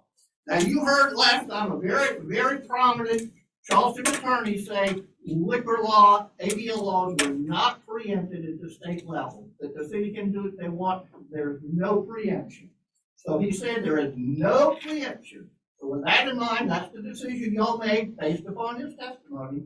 I'm going to very quickly read the South Carolina Bar Book, The Regulation of Alcohol Beverages in South Carolina. It's written by Judge John D. Gathers. He was a former administrative law judge and former court of appeals judge. And this is what he says as opposed to the testimony y'all heard last time. I'm going to do it real quickly because I know y'all are in a rush and you got a lot on your agenda. The state has largely, perhaps nearly entirely, preempted the regulation of alcohol beverages from local governments in South Carolina. The state's most direct preemption of the regulation of alcohol beverages is in the issuance and enforcement of licenses to sell alcoholic beverages. The state constitution prohibits the General Assembly from delegating the power to issue licenses to sell alcoholic liquors to local governments. And section 61-282, the state, through the Department of Revenue, is the sole and exclusive authority empowered to regulate the operation of all locations authorized to sell beer, wine, or alcoholic liquors. He said there's no preemption. He said that repeatedly, y'all. Let me read that again. The Department of Revenue is the sole and exclusive authority empowered to regulate the operation of all locations authorized to sell beer, wine, or alcoholic liquors. Section 61-2-F further specifies that the department holds the sole and exclusive power to issue all license permits and certificates. Similarly, with regard to the enforcement of violations, the ABL Act provides the department has the sole and exclusive power to suspend and revoke all licenses provided in the ABC Act and suspends all local ordinances prohibiting acts regulated by the penalty provisions of the ABC Act. It being declared the state has occupied the field of the subject covered thereby. And then the state's preemption, again, I'm quoting from a court of appeals judge here, who is also an administrative law judge. The state's preemption of the regulation of alcoholic beverages may extend beyond strictly licensing matters. Recent amendments to Title 61 may have reserved the entire field of beer, wine, and liquor regulation to the state government, accepting only the reasonable restriction of the hours of operation for businesses selling alcoholic beverages. And they quoted a statute that says the state, through the Department of Revenue, occupies the entire field of beer, wine, and liquor regulation, except as it relates to hours of operation. Then lastly, in amending Title 61 to declare that the state occupies the entire field of beer, wine, and liquor, and to delete any implicit endorsement of local ordinances regulating alcoholic beverages, the General Assembly appears to have manifested a clear legislative intent to preempt the entire field of the regulation of alcoholic beverages from local control. If such is the case, county and municipalities are prohibited not merely from enacting ordinances pertaining to the licensing of persons engaged in the manufacture or sale, but further from enacting any ordinances that specifically regulate any activities relating to beer, wine, and liquor. The easiest example would be if we had a drive mayor. We all know that 4th of July and St. Patrick's Day and New Year's Eve, things can get out of control. Suppose we put on every single C-store's certificate of occupancy, you can't sell more than 1 6-pack of beer on 4th of July, New Year's Eve, or St. Patrick's Day. Or what if you put in there, you you can't sell it after 10 p.m. at night. And actually, they can do hours of operation, so that's a bad example. But he, under a dry mayor, he could, if given his whims, you could cut back on a lot of drinking. But that's why state law prohibits it. That's why the ABL lobbyists and the legislators got together to prohibit that from happening. So that's we have several, just real quickly, I might have one or two other little points here. We have a couple witnesses here, and if y'all will take further testimony. We have Nikki Hutchison from AARP. She's here, of course, to give her an opinion on whether or not elderly and the disabled should be able to sit down in a restaurant. And Sam Howell, who's a neighbor, Sam lives about 5 blocks away. Both of them have been in the establishment since it's opened, and Sam is the county attorney for the county of Charleston. Thank you. Mr. Maymaker, I'm sorry, I just have one quick question. Is your establishment a restaurant or a retail? Sorry. Retail. Retail. Retail use. Can I ask a Aaron question did- before yes, he of walks course. away? Can I ask you a question, Mr. Maybank? I'm confused about the information you just read in regards to licensing versus like local zoning ordinance regulations. Right. Can you explain like why you feel like the zoning ordinance wouldn't? That you can zone it. You don't have to allow a bar or a restaurant or a sale of alcohol at all. You can zone it. You just can't, you can do almost anything except regulate what he did, which is saying you can't sell beer and wine by the glass. Any more than you can tell C-stores, you can only sell 1 6-pack of beer at a time. You can't sell Bernie a case, you can only sell them a 6-pack. Thank you. All right, if Aaron says a few Yes, of course. So I'm gonna be real quick. I just wanted to kind of reaffirm some of the stuff Bernie said, and I'll tell you, you're really not gonna get more credible testimony from anyone regarding preemption, especially when it comes to alcohol, than Bernie. Bernie's former 2-time head of the Department of Revenue for the state of South Carolina, and that's who issues these licenses. So he does know the law very well. I would just like to add that we are a retail store. We're not a bar. I think a lot of people try to characterize us as a bar. We don't have a bar in our facility. I know some of you have been in there. There's no bar in there. We have 3 leather chairs. We have a retail counter where people pay. We have retail shelving where people come in and shop. And right now, we're not letting customers use our seating. You know, I don't work there often, but I was there the other day and I had a pregnant lady come in who had been walking the Battery. And she wanted to come in and have a seat. She was tired. You know, we run across those types of situations commonly. It's just the fact that we can't have seating is just, we feel like it's an abuse of discretion because it just goes too far. But, you know, we still haven't been given, one of the reasons why you should grant our motion is because we do believe that you were given some information that wasn't completely true. We just found out that the South Broad neighborhood doesn't oppose us. Like Bernie said, we just found out that they're going to actually have a hearing on, or they're having a meeting on April the 11th to discuss our store. They haven't done that yet. And we confirmed that through Lee Higdon, who's the association president. He sent us an email telling us that. So I think also y'all were led to believe that Printers Row opposes us. But we had several homeowners from Printers Row here that didn't speak because they're not as loud as some of the other people. And they didn't speak on our behalf because they didn't really want to. They want to support us, but they're not gonna, you know, they're not gonna jump through hoops, you know. We also presented you with That's not correct. That's not correct. Please allow Mr. Sandro his opportunity. Thank you. So anyhow, we also presented you guys with a petition with, you know, I don't know, a couple hundred people that had signed it, saying that they support us as well. So we've still not been given a reason why people oppose our business. You know, our valid reason. You know, people have talked about noise, which there's no noise. They talked about parking. We have more than the required number of parking spaces based on square footage that's required by the ordinance. And you know, we feel like we're the law's not being applied fairly. It's just not. I mean, you know, we don't sell liquor. We have businesses right beside us that no one says anything about. We've been better neighbors than any of them.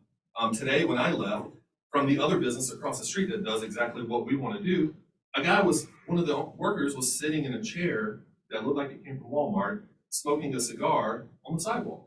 And we don't allow that. We don't do that kind of stuff. We don't allow smoking at all on our sidewalk.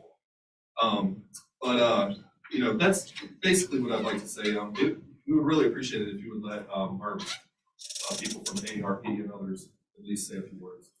Thank you, Mr. Sandy. It is our intention to hear everyone's testimony who wishes to speak on this issue, so we'll allow. So question, are we trying this? Is he gonna present his case, or are we deferring this? No, there'll be an opportunity for the opposition to present next.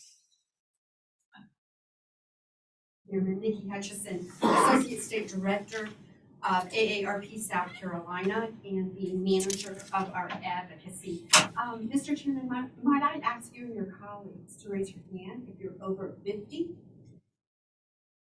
Okay, right? I want to have in the audience. If you're over 50, we have some, right?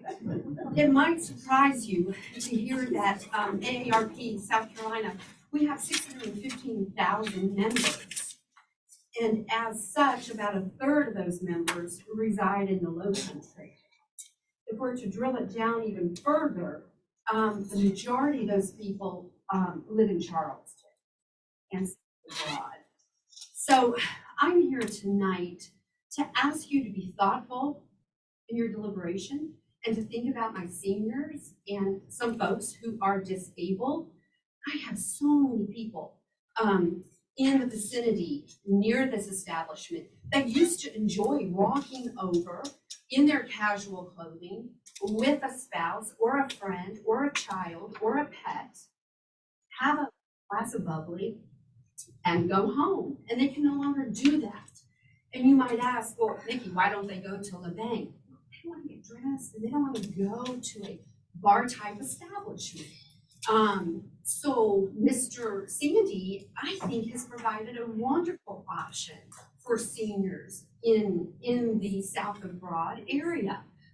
So I'm here today simply to ask you to be thoughtful in your reconsideration, to think about the many seniors that live in that area. I don't have data. I certainly could get that data. I would believe, though, that the majority of the people south of Broad are seniors. If you're not, bully for you, but it would be a heavy lift if you aren't. So if you have any questions, I'd be happy to answer them at this time. Anybody who would like an application for membership, let me know. Mr. Chairman, one's on your way. Thank you. Thank you so much. Anyone else here in favor of the application? So speaking, I thought it was eloquently done by Mr. Maybank on the motion to reconsider. If you reconsider, I will then be here to testify on the merits of the application. Unless this is the time you want to hear. I believe this is I'm confused. I feel like we're retrying it right now. I'm confused. We shouldn't be retrying it. I feel like that's what I know. I feel like we should. Yeah, this is purely a question of whether reconsideration on the basis of misapprehension, misconception of the question or questions involved, or that we erred in our finding and disposition of the appeal or application or matter. So anything outside of those grounds. And what was the vote last time? Vote was 5-0 in opposition to the appeal. I think you have to refer to the minutes from last time. It sounded like a lot has changed since then. Something about what I heard here today from the applicant. Well, sir, I think it has changed. You all didn't even consider my seniors. All right, hold on a second, please. Excuse me. I think the point here, though, is that when we're considering this request for reconsideration, we need to be looking purely at the original question and the questions involved, and whether there's information that was incorrectly presented or that we erred in our own decision. Unless I'm misunderstanding the rules behind the board's deliberations. I think that's correct. And it's my understanding that what we discussed more, I don't remember us discussing elderly or being unfair to elderly, which I would never do, obviously, since apparently I'm one. But what we discussed before was the retail use and what is allowed under the retail use is my understanding. And I don't feel like we erred in the information that we were given in regards to what is allowed under that use. I mean, it sounds like they have new information to present if we reconsidered. So, and those would be, we would, if we made that decision, we would consider the entire application de novo, as if there had been no discussion previously about it and no prior votes. We would take it up as an entirely new application. I mean, he also mentioned that the neighborhood association has not discussed it as a neighborhood association. So that, I mean, that seems like that would be new information. Can I interject? Yes. Because I know that there are folks in attendance who would like to present, who spoke last time on why they don't think the merits of the motion for reconsideration have been met. Right, and I was just trying to make sure we weren't retrying the whole And those would be application for right now. people who are in opposition of the request. And I just want to make sure everyone who is in favor of the request has had an opportunity to speak first. So if there's anyone who still wishes to speak in favor of our reconsideration request, this is the opportunity to do so. If there is no one else, we will now hear from the opposition to our request for reconsideration. Please. Good evening. My name is John Hayes, and I live at 97 East K, right down the street, almost directly across from the applicant's business. I spoke last time. I know we don't want to rehash everything. It's going to be my job to try not to rehash. I did want to address some things that were stated today. And then we have Mr. Wilson over there, and also Wilson State. I want to start with making one thing clear. It is indisputable before the board and the history of it. And that is what they did was not permitted. And they actually knew it wasn't permitted, and they did it anyway. That's a very valid point. The reason that is because they were aware of the restrictions on the property. They reached out to Mr. Batchelder about a year ago about these restrictions. They didn't like them, but they decided to go ahead and violate them anyway. And so that's what they did. When they were caught doing that, then it came, that's when the city revoked or pointed out that they were doing what they weren't supposed to be doing. Restaurant Le Banc and the yacht club down the street, which is a good fair piece down the street, but they're permitted to do what they want to do. That's the difference. They aren't permitted to do what they were doing and what they want to do. And what you also heard from them earlier today is they want to try to backdoor this because they feel like they can't do it correctly. There's an obstacle to them doing it. That'd be no different than Le Banc or any other restaurant or bar in town saying, well, I can't do it the way it's supposed to be done in Charleston, so I'm going to try to backdoor it. Okay? You heard a lot from Mr. Maybank about preemption, the sale of alcohol. We're not here tonight about the sale of alcohol. We're here about the consumption of alcohol. That is the problem, the consumption of alcohol. Not the sale, the consumption. They are a retail store, it's allowed to sell. What they decided to do is they wanted to sell it and allow it to be consumed on premises, which they do not have the right to do. If that was the case that it was preempted, Charleston's got a problem as well as every other city in the United States, in the state of South Carolina. Because that means anybody that gets a license to sell liquor or alcohol can allow it to be consumed on premises.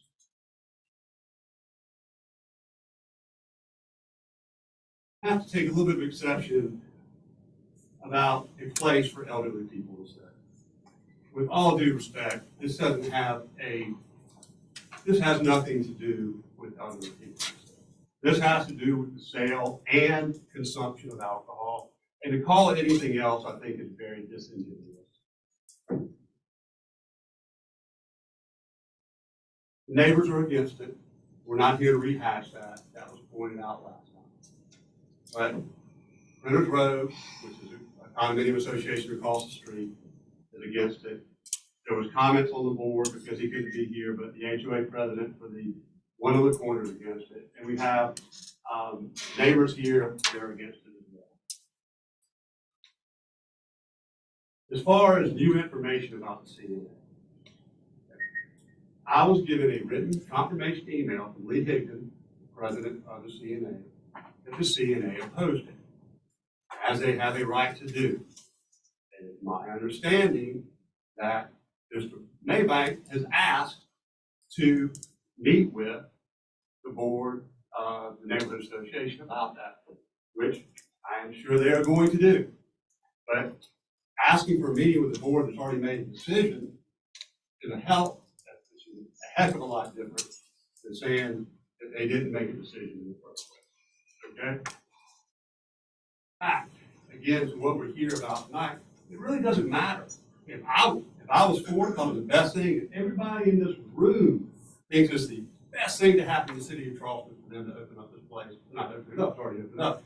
To be able to consume alcohol, it doesn't matter because it's against the law. It's not permitted. They want to get permitted, go the right channels, like LeBach across the street did, like the Yacht Club did, like Oak did. I mean, if you go about it their way, if what they say is true, the little cricket can start allowing consumption of alcohol on it. Any Harris Teeter can start putting chairs in their aisles and let people drink alcohol in it. And that's not what's permitted. So see if we're have that, by the way. Excuse me, please allow Mr. Collins to continue to speak. So I would just ask the board to see it for what it was. And Mr. Sandy made a comment about somebody smoking a cigarette on the sidewalk or doing this or that. He said, we don't allow that on our sidewalk. Well, I'd like to point out, it's not their sidewalk. It's the city sidewalk. And what they tried to do on that city sidewalk was allow the consumption of alcohol, which was not permitted. After that, I'd like to turn it over to Mr. Wilson. I'm happy to hear why I said it. Oh, okay. Is there anybody else? If anybody else would like to speak out against it? Yes. Before Mr. Wilson, please. Yes. I'm sorry. I live at 104 East Bay, and it's 1 minute from this establishment. Remind me your name again, please. I apologize. I know you spoke at the last meeting. My name? Yes. Oh, you're gonna be sorry for that. PyteleWski, and it's pronounced Jones. Just a lesson. You know, when I listened the last time, I really did hear two different things last time and this time. And I think the first guy that preceded me did a very good job in characterizing most of the things that changed. But the petitioners have really revealed what they really want to do with this, and that is to have it to be a place where there are seats in front and back of this store, and they want to expand their business that way.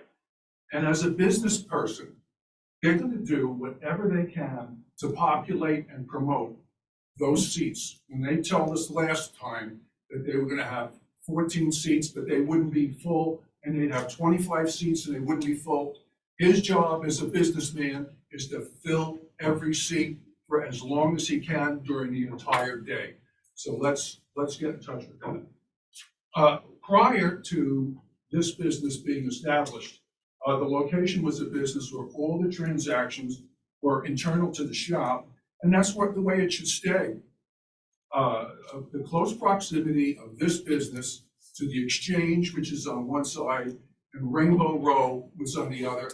And being at 104 East Bay, I can tell you that scores and scores and scores of people pass by every day. It's a very important area for tourism, and I think the idea of tables in the middle of the sidewalk, blocking the sidewalk, would be a big mistake. So only one other thing I want to say, and then I will turn this over to whomever. On the way here, we walked here from 104 East Bay. It was our cardio walk for the day. But I will tell you, there were 6 people walking out of that establishment with open cans in single-sized brown bags, drinking beer on the way out of that door, and I'm prepared to take a lie detector test of that. I was stunned when I saw that. So, food for thought. They're taking the beer, they're popping it open inside the store, and they're taking it out the door. And that's the logic. Thank you. Thank you.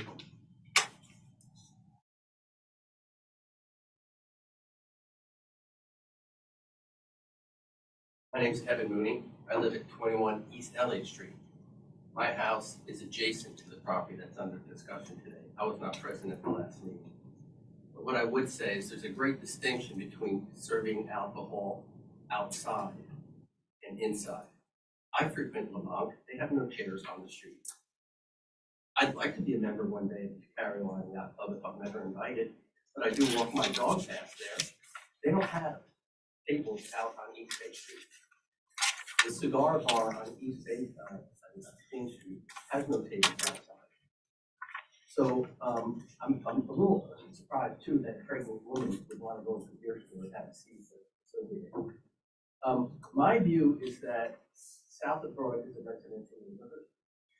There are, within a very short walk north and west on Broad Street and East Bay, literally scores of places that people can enjoy the beer outside, inside, whatever. They're restaurants, they're not retail establishments. I can tell you on a personal level, since my courtyard adjoins this, and I like to sleep in the spring and the fall with the windows open, I'm opposed to the noise and the clutter that this application has. Thank you for hearing me out. I appreciate it. Thank you, Mr. Mooney.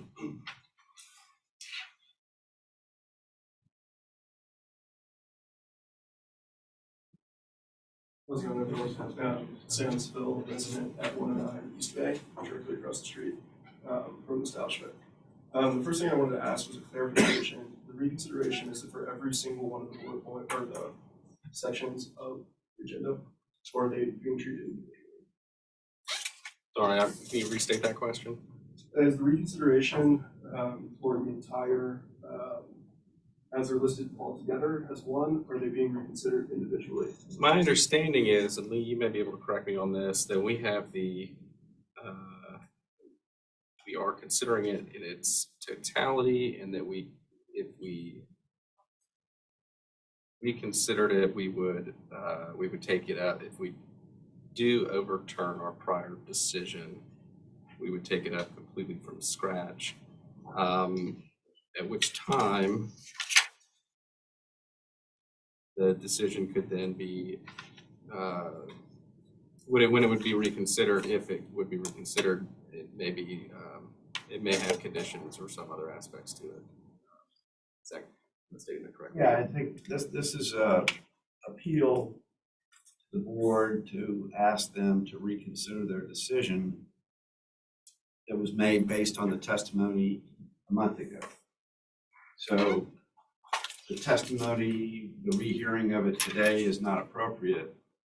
It's only appropriate in that it should be directed towards what was discussed and presented back in February, and whether the board misapprehended, misconceived the question or questions involved. Yeah, as it says in the last sentence, if an appeal is granted by the board, the decision will be withdrawn entirely. It's almost like it never happened, and then reconsidered, or reheard and considered de novo. So, to Mr. Lee or Mr. Batchelder's point, the reconsideration should be focused on, or the discussion should be focused on the finding of misapprehension, misconception, or erring in our disposition of the appeal. So I request that the discussion be focused on the decision that was made in the previous meeting, and to that end, if there's new information that was not brought forward at that meeting, that would be relevant, but rehashing prior arguments, I don't believe would be appropriate to helping us render a decision. Okay, thank you. I have no further comment other than the board of affairs. Thank you for coming. My name is Dan Miller. I live at 109 East Bay, Printers Row. I'm the HOA president there. We have 18 units directly across the street. I was here and spoke last time, so I'm not going to rehash all that.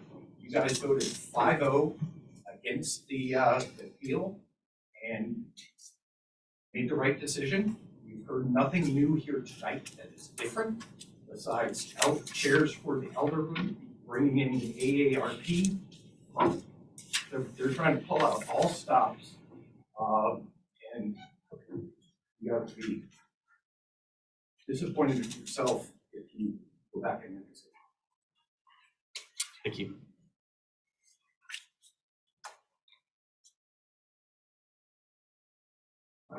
Nelson Hicks, I'm also a resident of Flinders Road, 109 East Bay.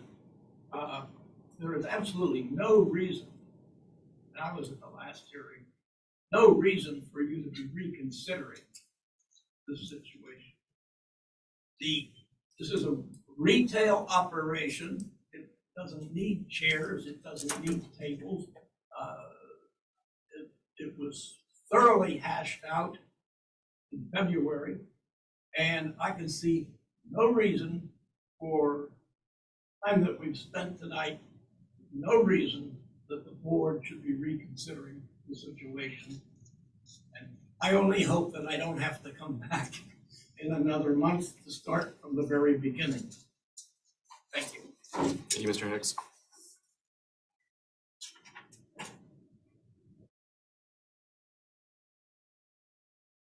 Good evening, Mr. Chairman and board members. Cashin Drolay with the Historic Charleston Foundation, 40 East Bay Street.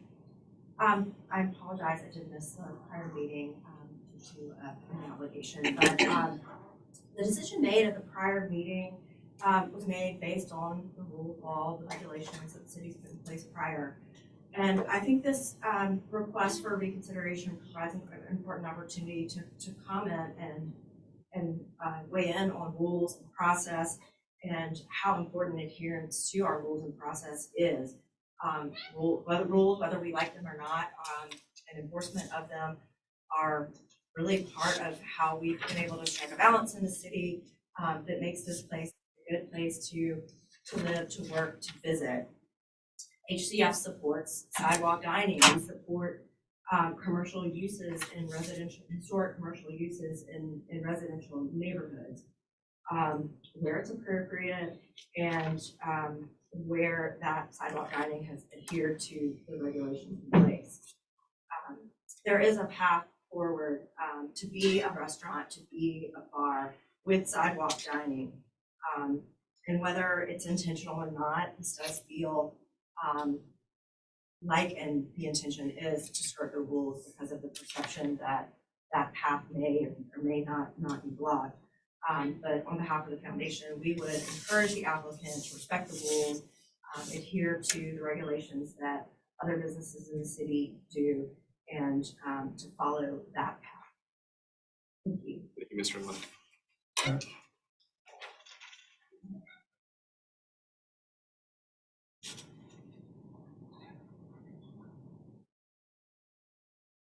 Board, I'm James Wilson, Marble Bondings, and here on behalf of Mr. Hayes at 97 East Bay. Just to be 100% clear, there's been a lot of arguments, for and against this, but I think it's really important that the board be clear about what's the question. I think everyone's grasped this sort of clearly now. This is not a variance. Variance is normally sort of the balancing of hardship and impacts on neighborhoods, and you hear from neighbors about how they feel about that. That's not what's going on this evening, notwithstanding the discussion about Mr. Batchelder did a variance. That this is an appeal of the zoning administrator's decision. And it's really it's a legal question, essentially. It's a question of, did Mr. Batchelder, the zoning administrator, in denying the permit that and the use that applicant wanted, did he interpret the zoning ordinance correctly? It doesn't matter how many votes are for, it doesn't matter how many votes are against, it doesn't matter the degree of the use, or it doesn't matter what neighbors are doing in their properties. It's just a question of whether the zoning administrator properly interpreted code and making a decision to deny them what they wanted to do. And as we talked about the first step for you is decide whether you misapprehended, question, the circumstances, whether you erred. I don't think we've really heard any allegations that you have, that you did do that at the last meeting, that you misapprehended or erred. That should really just be it.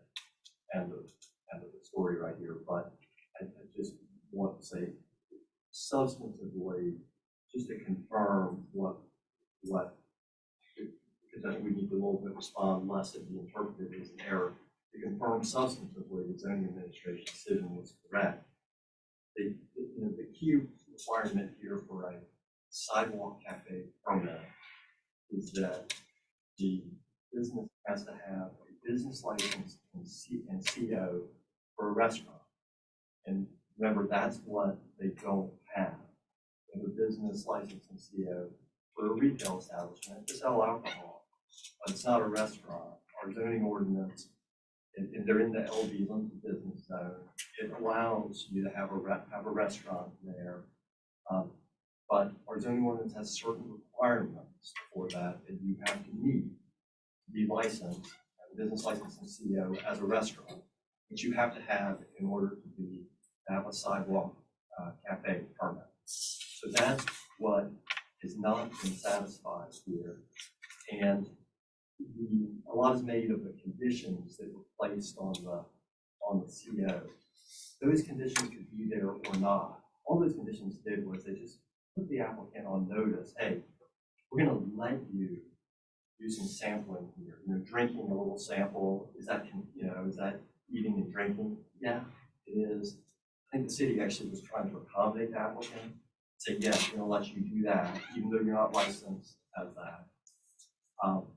And so, but those conditions aren't what stopping the applicant from doing what they want. It's the actual zoning code that is doing it. So I just don't want us to get distracted about, oh, those conditions weren't right. Those conditions could not be there at all. It just doesn't matter. It's what does our zoning say is allowed. The bottom line is they didn't apply for or obtain a business license and CO as a restaurant, and as a result, they are not allowed to act as a restaurant or to have a sidewalk cafe permit like a restaurant does.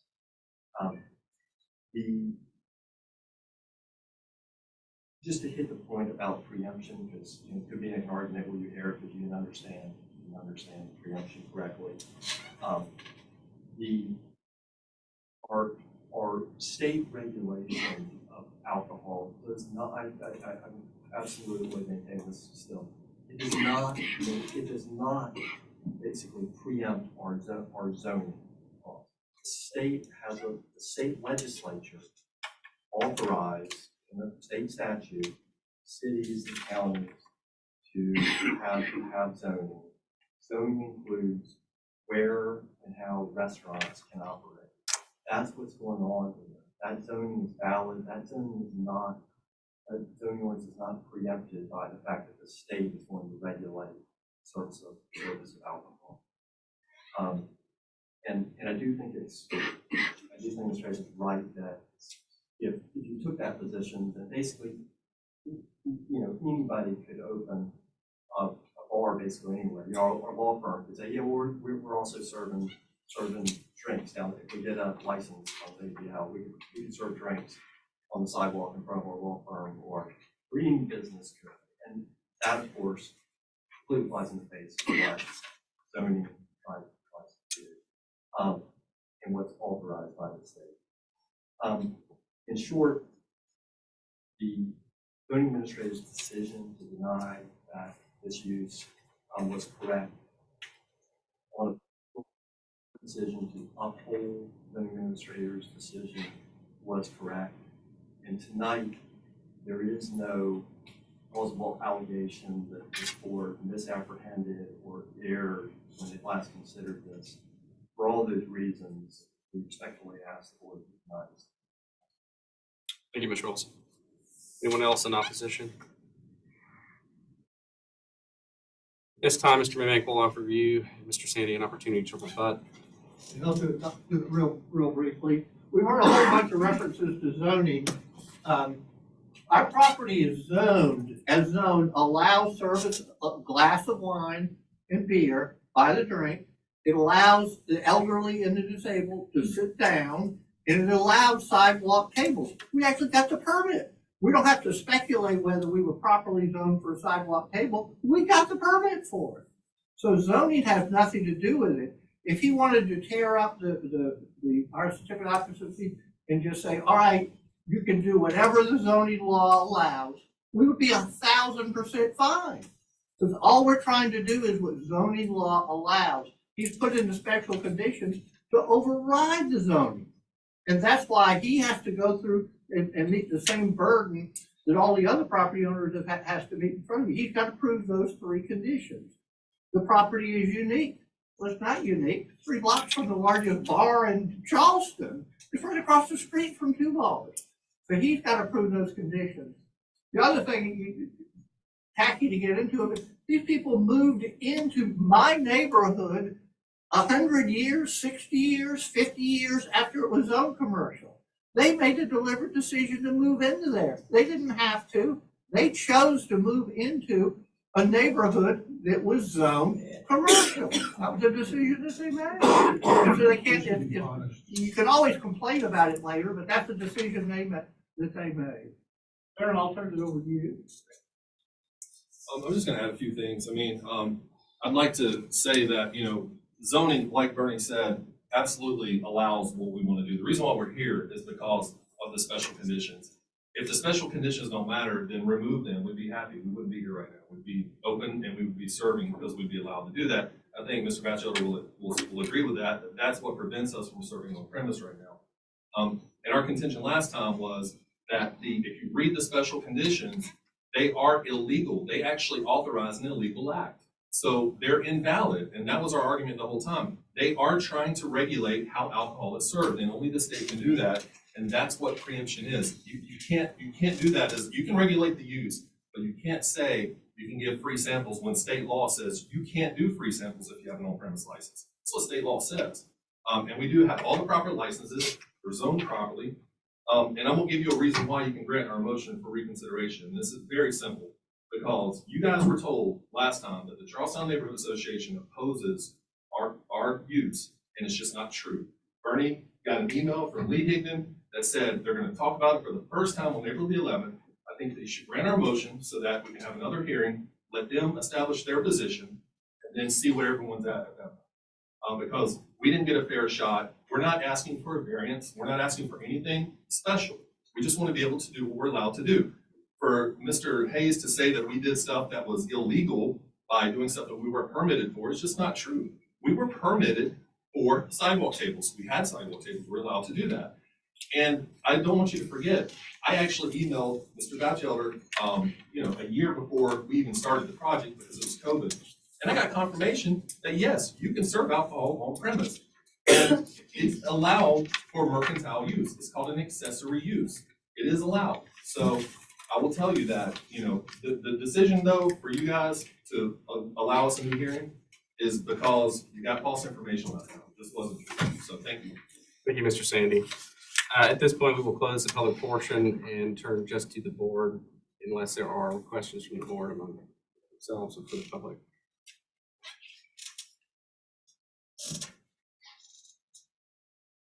I think to Mr. Sandy's most recent argument, whether there was new information presented, I don't know that that necessarily puts us to the point that we would want to grant an appeal.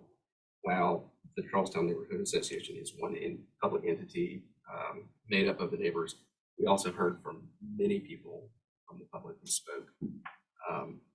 Additionally, the other comment was that the sidewalk permit, while it was issued, the city's position was issued in error. That my notes too. And I misspoke about the Charleston Neighborhood Association because Mr. Hayes reminded us that Mr. Higdon, what his thoughts were about opposing it, and we did hear from the residents, impacted mostly.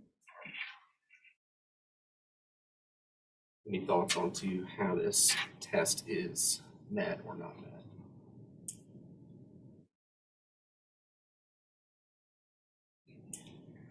I mean, I think I said at the last meeting that Mr. Wilson's presentation regarding the legality of it, I mean, it's almost like that's it, we don't have really, there is no other argument.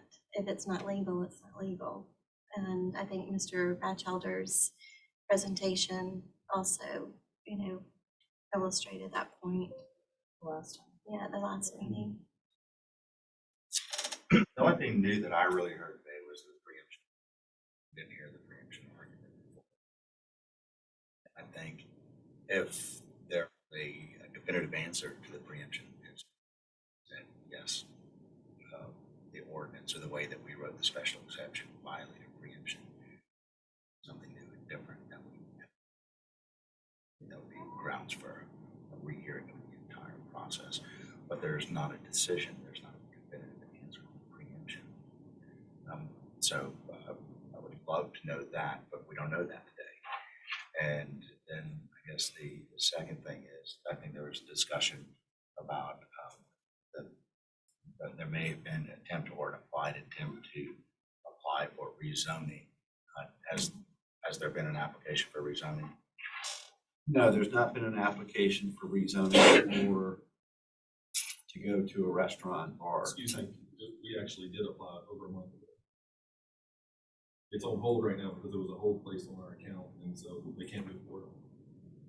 Well, that's. I I emailed don't you think several that days was- ago I know. notifying you that you had a hold of the entire building. That is an administrative hold, just so I'm aware of anything going on. It's not to stop them from pursuing an application permit. So that application can proceed forward. It can proceed and it will proceed forward, but it was not, I think it was filed on the 28th of February, or yeah, February, okay. Right, so it was filed after the hearing was held on the 21st. And in your opinion, there is another avenue forward for that? Yes, there is. They have a right to pursue a food and beverage or eating and drinking place, as we call it in the zoning ordinance type use. That is a permitted use within limited business. However, there are different standards that apply to that use versus a retail use. And we will need to apply those standards and determine if they're meeting those requirements, or if they can't meet them, then they would need to seek your approval, seek some sort of relief through the Board of Zoning Appeals. So that's really the issue that hasn't changed. Or just thinking out loud. There were some special exceptions on their use. They could come to you and talk about changing the special exceptions. Bring those forward. Conditions On the Yes. certificate of occupancy? Absolutely. We've had those discussions in the past. I think there are some remedies that have not been exhausted. That's still true. And I think there's perhaps an attempt to address those.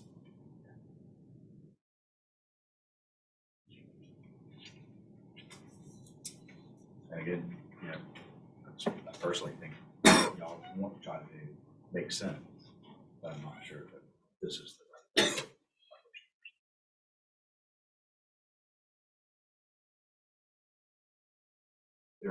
Is there a motion? I just feel like based on everything that we've heard and discussed that I would recommend denial of the request for reconsideration. I don't feel like that there's been any misunderstanding or what we heard or how we voted last time. So Ms. Grass has made a motion to deny the request. Is there a second? Second. Ms. Richards, seconds. Any discussion before we take a vote? All those in favor of denial, say aye. Aye. All those opposed? None. The motion for denial is unanimously approved, 4-0. Thank you very much.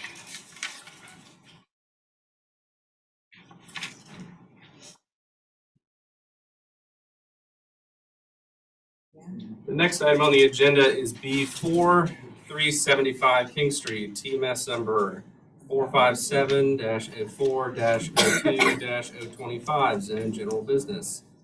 Request special exception under section 54-511 to allow 1,113 square feet of outside patron use area for proposed courtyard without providing required parking spaces. Owner 375 King Property LLC, as well as applicant John P. Carroll Counsel.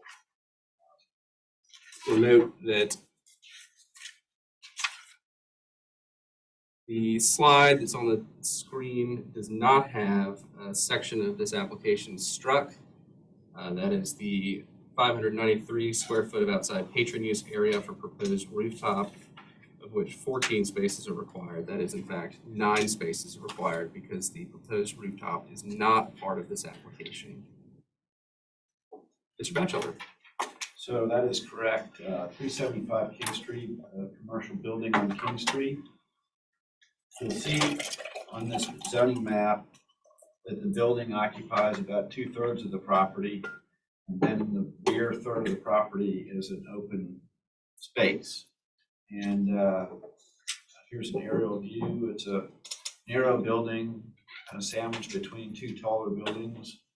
And what the applicant would like to do is use their interior eating and drinking place and expand it to the rear courtyard with this application that requests additional patron use area outside in that courtyard.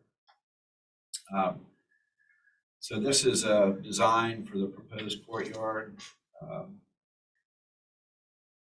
Landscape architecture firm. More details, very detailed plans on what they would like to do. And I'll just skip through that and go right to photographs. So the rooftop is not part of the application today. It was originally part of the application. We discouraged them from pursuing that, said we wouldn't support that. The Preservation Society holds an easement on the property, and they were not supportive of that, that part of the application either. So the applicant did withdraw that. We appreciate that. But you see in the upper left corner the photograph of the existing courtyard space. So it's an overgrown backyard of this building. And so what they would like to do is dramatically improve it and make it a nice space for people to go out and sit and enjoy their coffee and beverages and foods. And we support that. We feel that they meet the special exception requirements for being able to use this space that would otherwise sit vacant and we like the idea of them fixing it up. So we support this application and recommend approval. Okay. And I do have a letter at the end of this. Oops, I thought I did. From the Preservation Society. I think it's Yeah. earlier. Oh, I think it is in there. I passed over it earlier. Yeah, Okay. So yes, they wrote a letter in support of this application for the courtyard. The city's recommendation is approval. Is everyone present in opposition to this application? Is the applicant here? John Carroll, representative for the applicant. Would you like to say a few words about the application? No, just to mirror everything that the city has said, we really appreciate the city's assistance with this, and out of respect for both the Preservation Society's position as well as the city's position, we understand that the rooftop bar could alter the historical nature of the building. So we just we want to start off our first days on as good neighbors and in good faith withdraw that portion of our application. And we appreciate the ability to do that and to still be here today. And thank you. But in the event any of the members of the Board of Zoning Appeals have any questions, I'm obviously Mr. Carroll, thank you for sticking with us this late, and I appreciate your comments. Are there any questions? Is there a motion? Mr. Morrison moves approval, seconded by Ms. Richards. All those in favor say aye. Aye. Opposed? And unanimously approved. 5-0. Thank you very much. Item B5, 430 Meeting Street has been deferred, will not be heard tonight. Item B6, 686 King Street, West Side Neighborhood. TMS number 463-16-03-004, Zone General Business. Request special exception under section 54-511 to allow 1,240 square feet of office area with one parking space, 3 spaces required. Owner 40 Newton LLC, applicant Alan Biggers, manager. Mr. Batchelor. So this is a property on Upper King Street, just north of the crosstown. And it is a residential building that sits on this property that's zoned general business. And as you can see from the zoning map, King Street on both sides up in this area, which is mostly composed of residential buildings, is zoned general business. And so the applicant is looking to purchase the property and convert it from a residential use into an office use. And to do that, they are required to come before you and seek this parking special exception. They cannot meet the requirement for 3 spaces. The residential use required 2 spaces. So obviously, and they only provide 1 space in that little driveway right there. So they've got an issue, and they're 1 space short of being able to meet the requirement. So that requires your approval for the parking special exception. I don't think that'll be an adverse impact on the neighboring properties.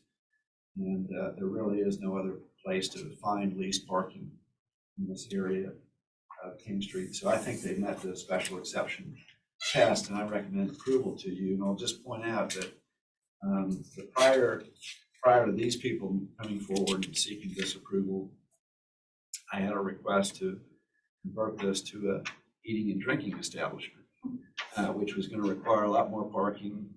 And I said, no, I'm not going to support that. That would adversely affect the neighboring properties. There are residential properties immediately to the rear. There's a residential property immediately to the north. And so I discouraged that use, and this applicant then came forward with a request to convert it to an office use, which I think is an appropriate use for this general business zone property. So I recommend approval. Thank you, Mr. Batchelor. The city's recommendation is for approval. Is there anyone present in opposition? Is the applicant present? Owner Caleb Pearson is here. I'm here on behalf of prospective purchaser Adam Young, who's an attorney. Do you wish to add anything to Mr. Batchelor's comments? No, I think, it's kind of one of the pre-existing conditions on a lot of these on King Street, where the driveways are just really narrow and the property lines kind of narrow as you get further back, which kind of prevent you from going down the driveway and getting into the rear portion for parking. So it's kind of a unique situation here. His intention is he has himself and his wife for their law office to use it as that. Any questions? Yeah, did y'all happen to speak to the neighbor to the north? Those are rental properties. I wasn't able to track them down. Immediately north of them is the Leon's parking area. And then right next to the south, there's actually 2 doors to the south. There's a real estate office and another law firm. And directly next door, there's actually, I think, a barber shop as well. I think that's the real estate office in there. Right. Is it fair to say it's not a strictly residential section of? Yeah, there's actually quite a few little, small retail sections. The one next door to the south actually has a residential component at the back there, and the front is actually an office. So it's kind of a unique situation. Thank you. I'll make a motion for approval. Mr. Kay moves for approval. Is there a second?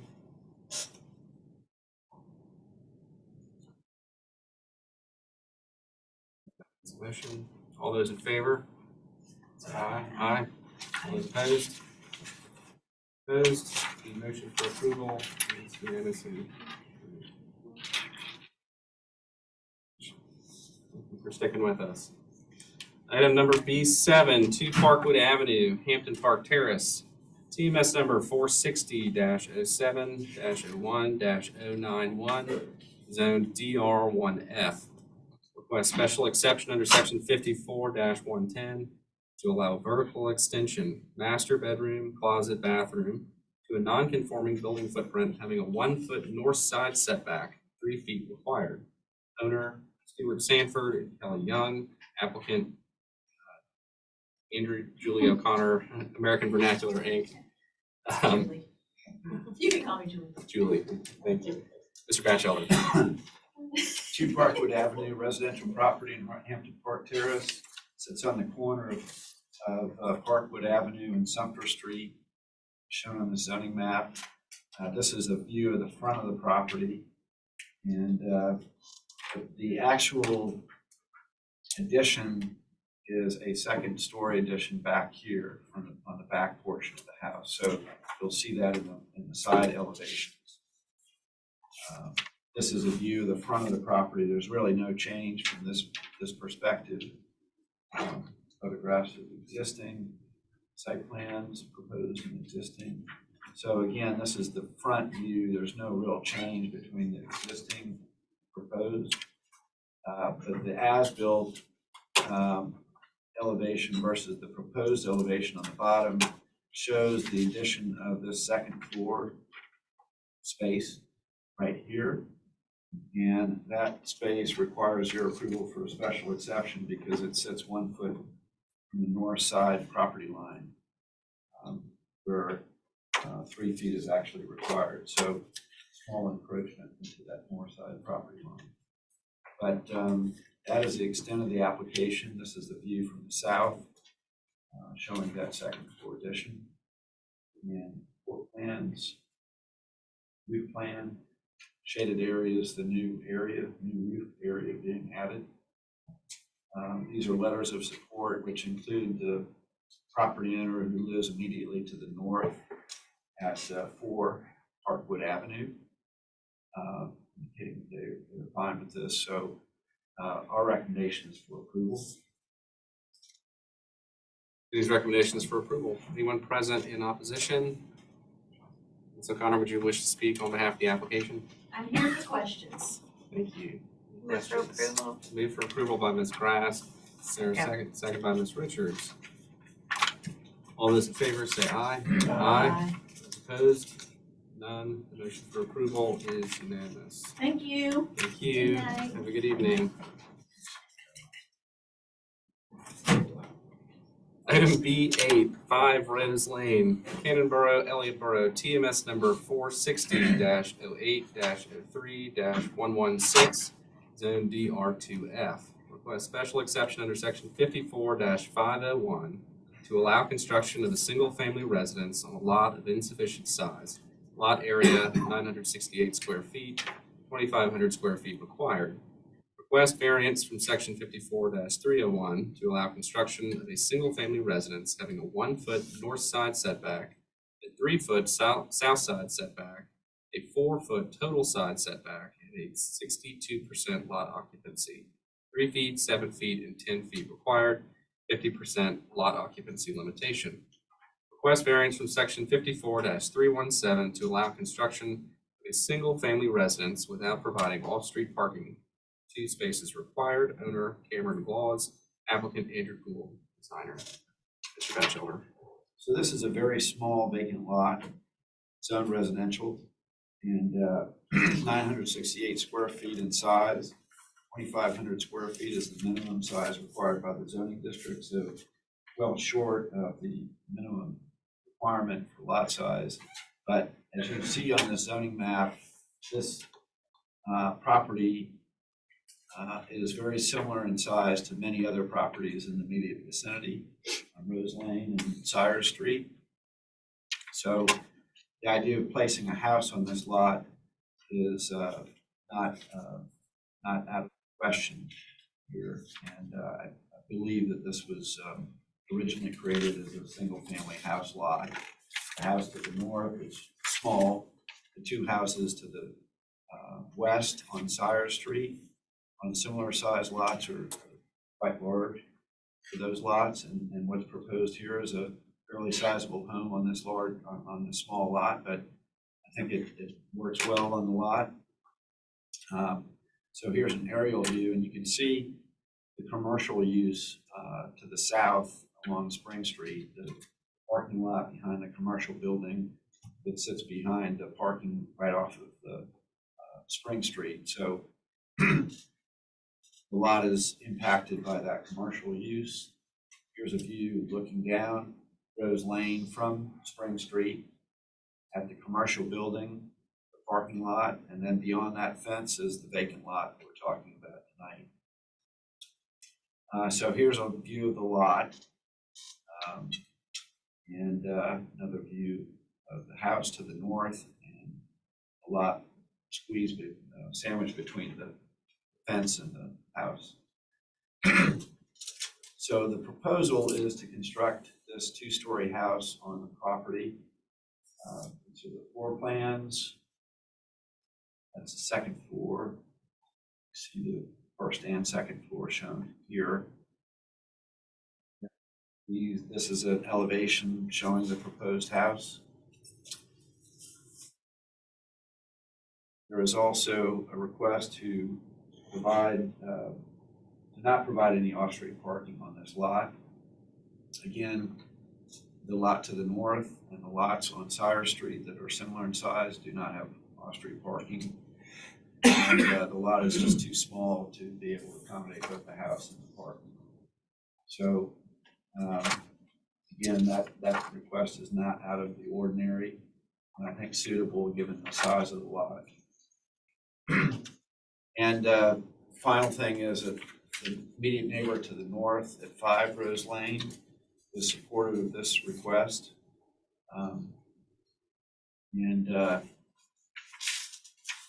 So we did receive a email just this afternoon from Marion Hawkins, who is the president of the Cannon-Borough Elliott-Borough Neighborhood Association, and he indicates that the Cannon-Borough Elliott-Borough Neighborhood Association supports this variance request, the applicant for the following item on today's agenda, and then he lists the 8 Rose Lane application, or number 8 Rose Lane application.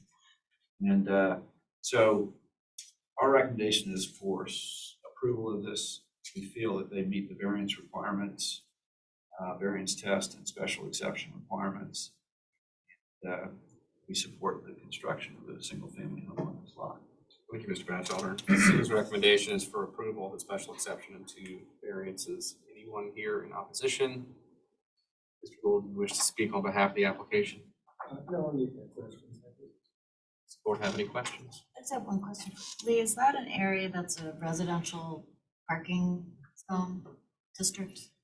Whatever it's called, residential parking district? It is. I'm not sure, but Yeah, the whole neighborhood is, one of those 2-hour It is. residential districts, yeah. Okay.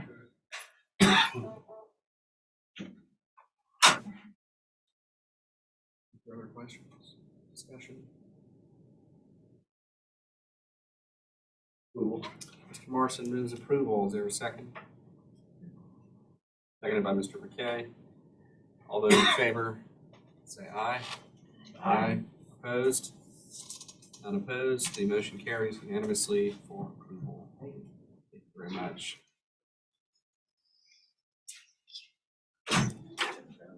Okay, you made it this far. Item B9, 14 Colonial Street, Charlestown. TMS number 45712-03-009, zone STR.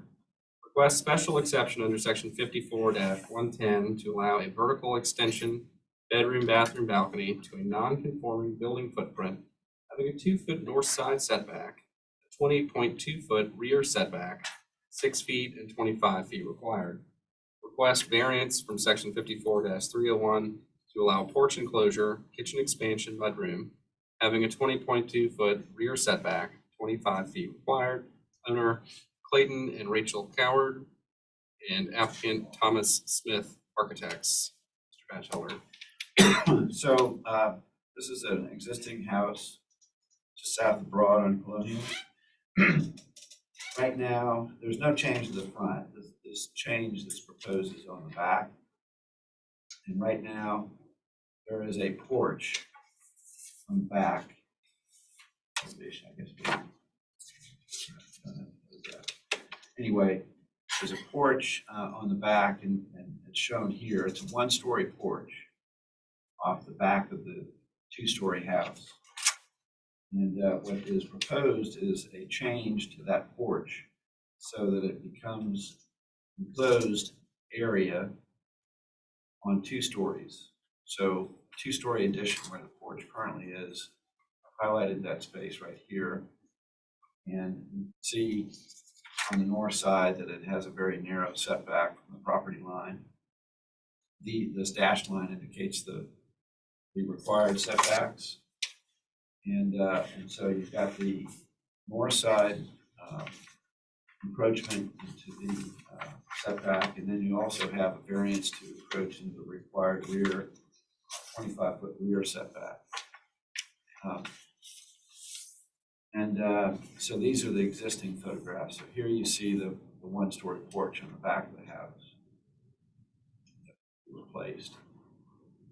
And these are floor plans indicating what they're doing. And I'll just skip to the elevations.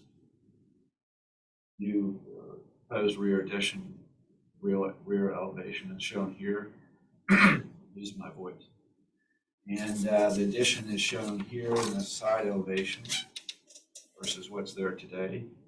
And then again, from the north side, the perspective will be of a blank wall windows in that proposed addition. And the good news is that we've got a letter of support or an email of support from the neighbor at 16 Colonial Street, which is the neighbor most impacted to the north, directly north of this property. And the email states, "This is Bob Tenney at 16 Colonial Street. I've seen the plans for my neighbors next door and have no objections."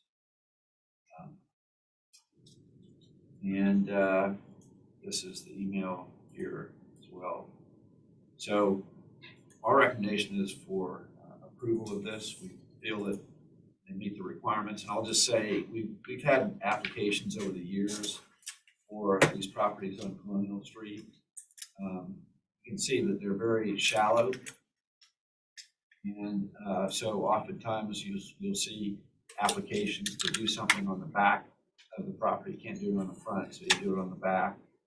And small encroachment into the rear setback is not uncommon. You can see some building footprints on this map that encroach into that rear setback, and you can see that on the other side of the street as well. So the request that they're making is not that uncommon, and I'm happy to see that the neighbor to the north is not objecting to the light and air issues that condition might create for them. So my recommendation is for approval. City's recommendation is for approval. Is there any opposition? You wish to speak on behalf of the application? Great. I don't. Any questions from the board, discussion? Move approval. Move approval by Mr. Morrison, second by Ms. Grass. All those in favor say aye. Aye. Opposed? The motion is unanimously approved. Thank you very much. You ought to Appreciate you correct sticking. minutes, because I think you accidentally called Tyler Thomas. Thank you for pointing that out. Maybe my hearing's going bad, but I thought that's what you said. I probably did. My apologies. Meeting is ended. Thank you very much.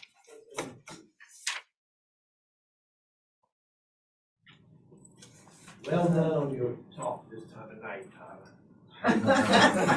Great job as chair. Yes, you did a great job. You did. Oh, I feel bad you had to sit and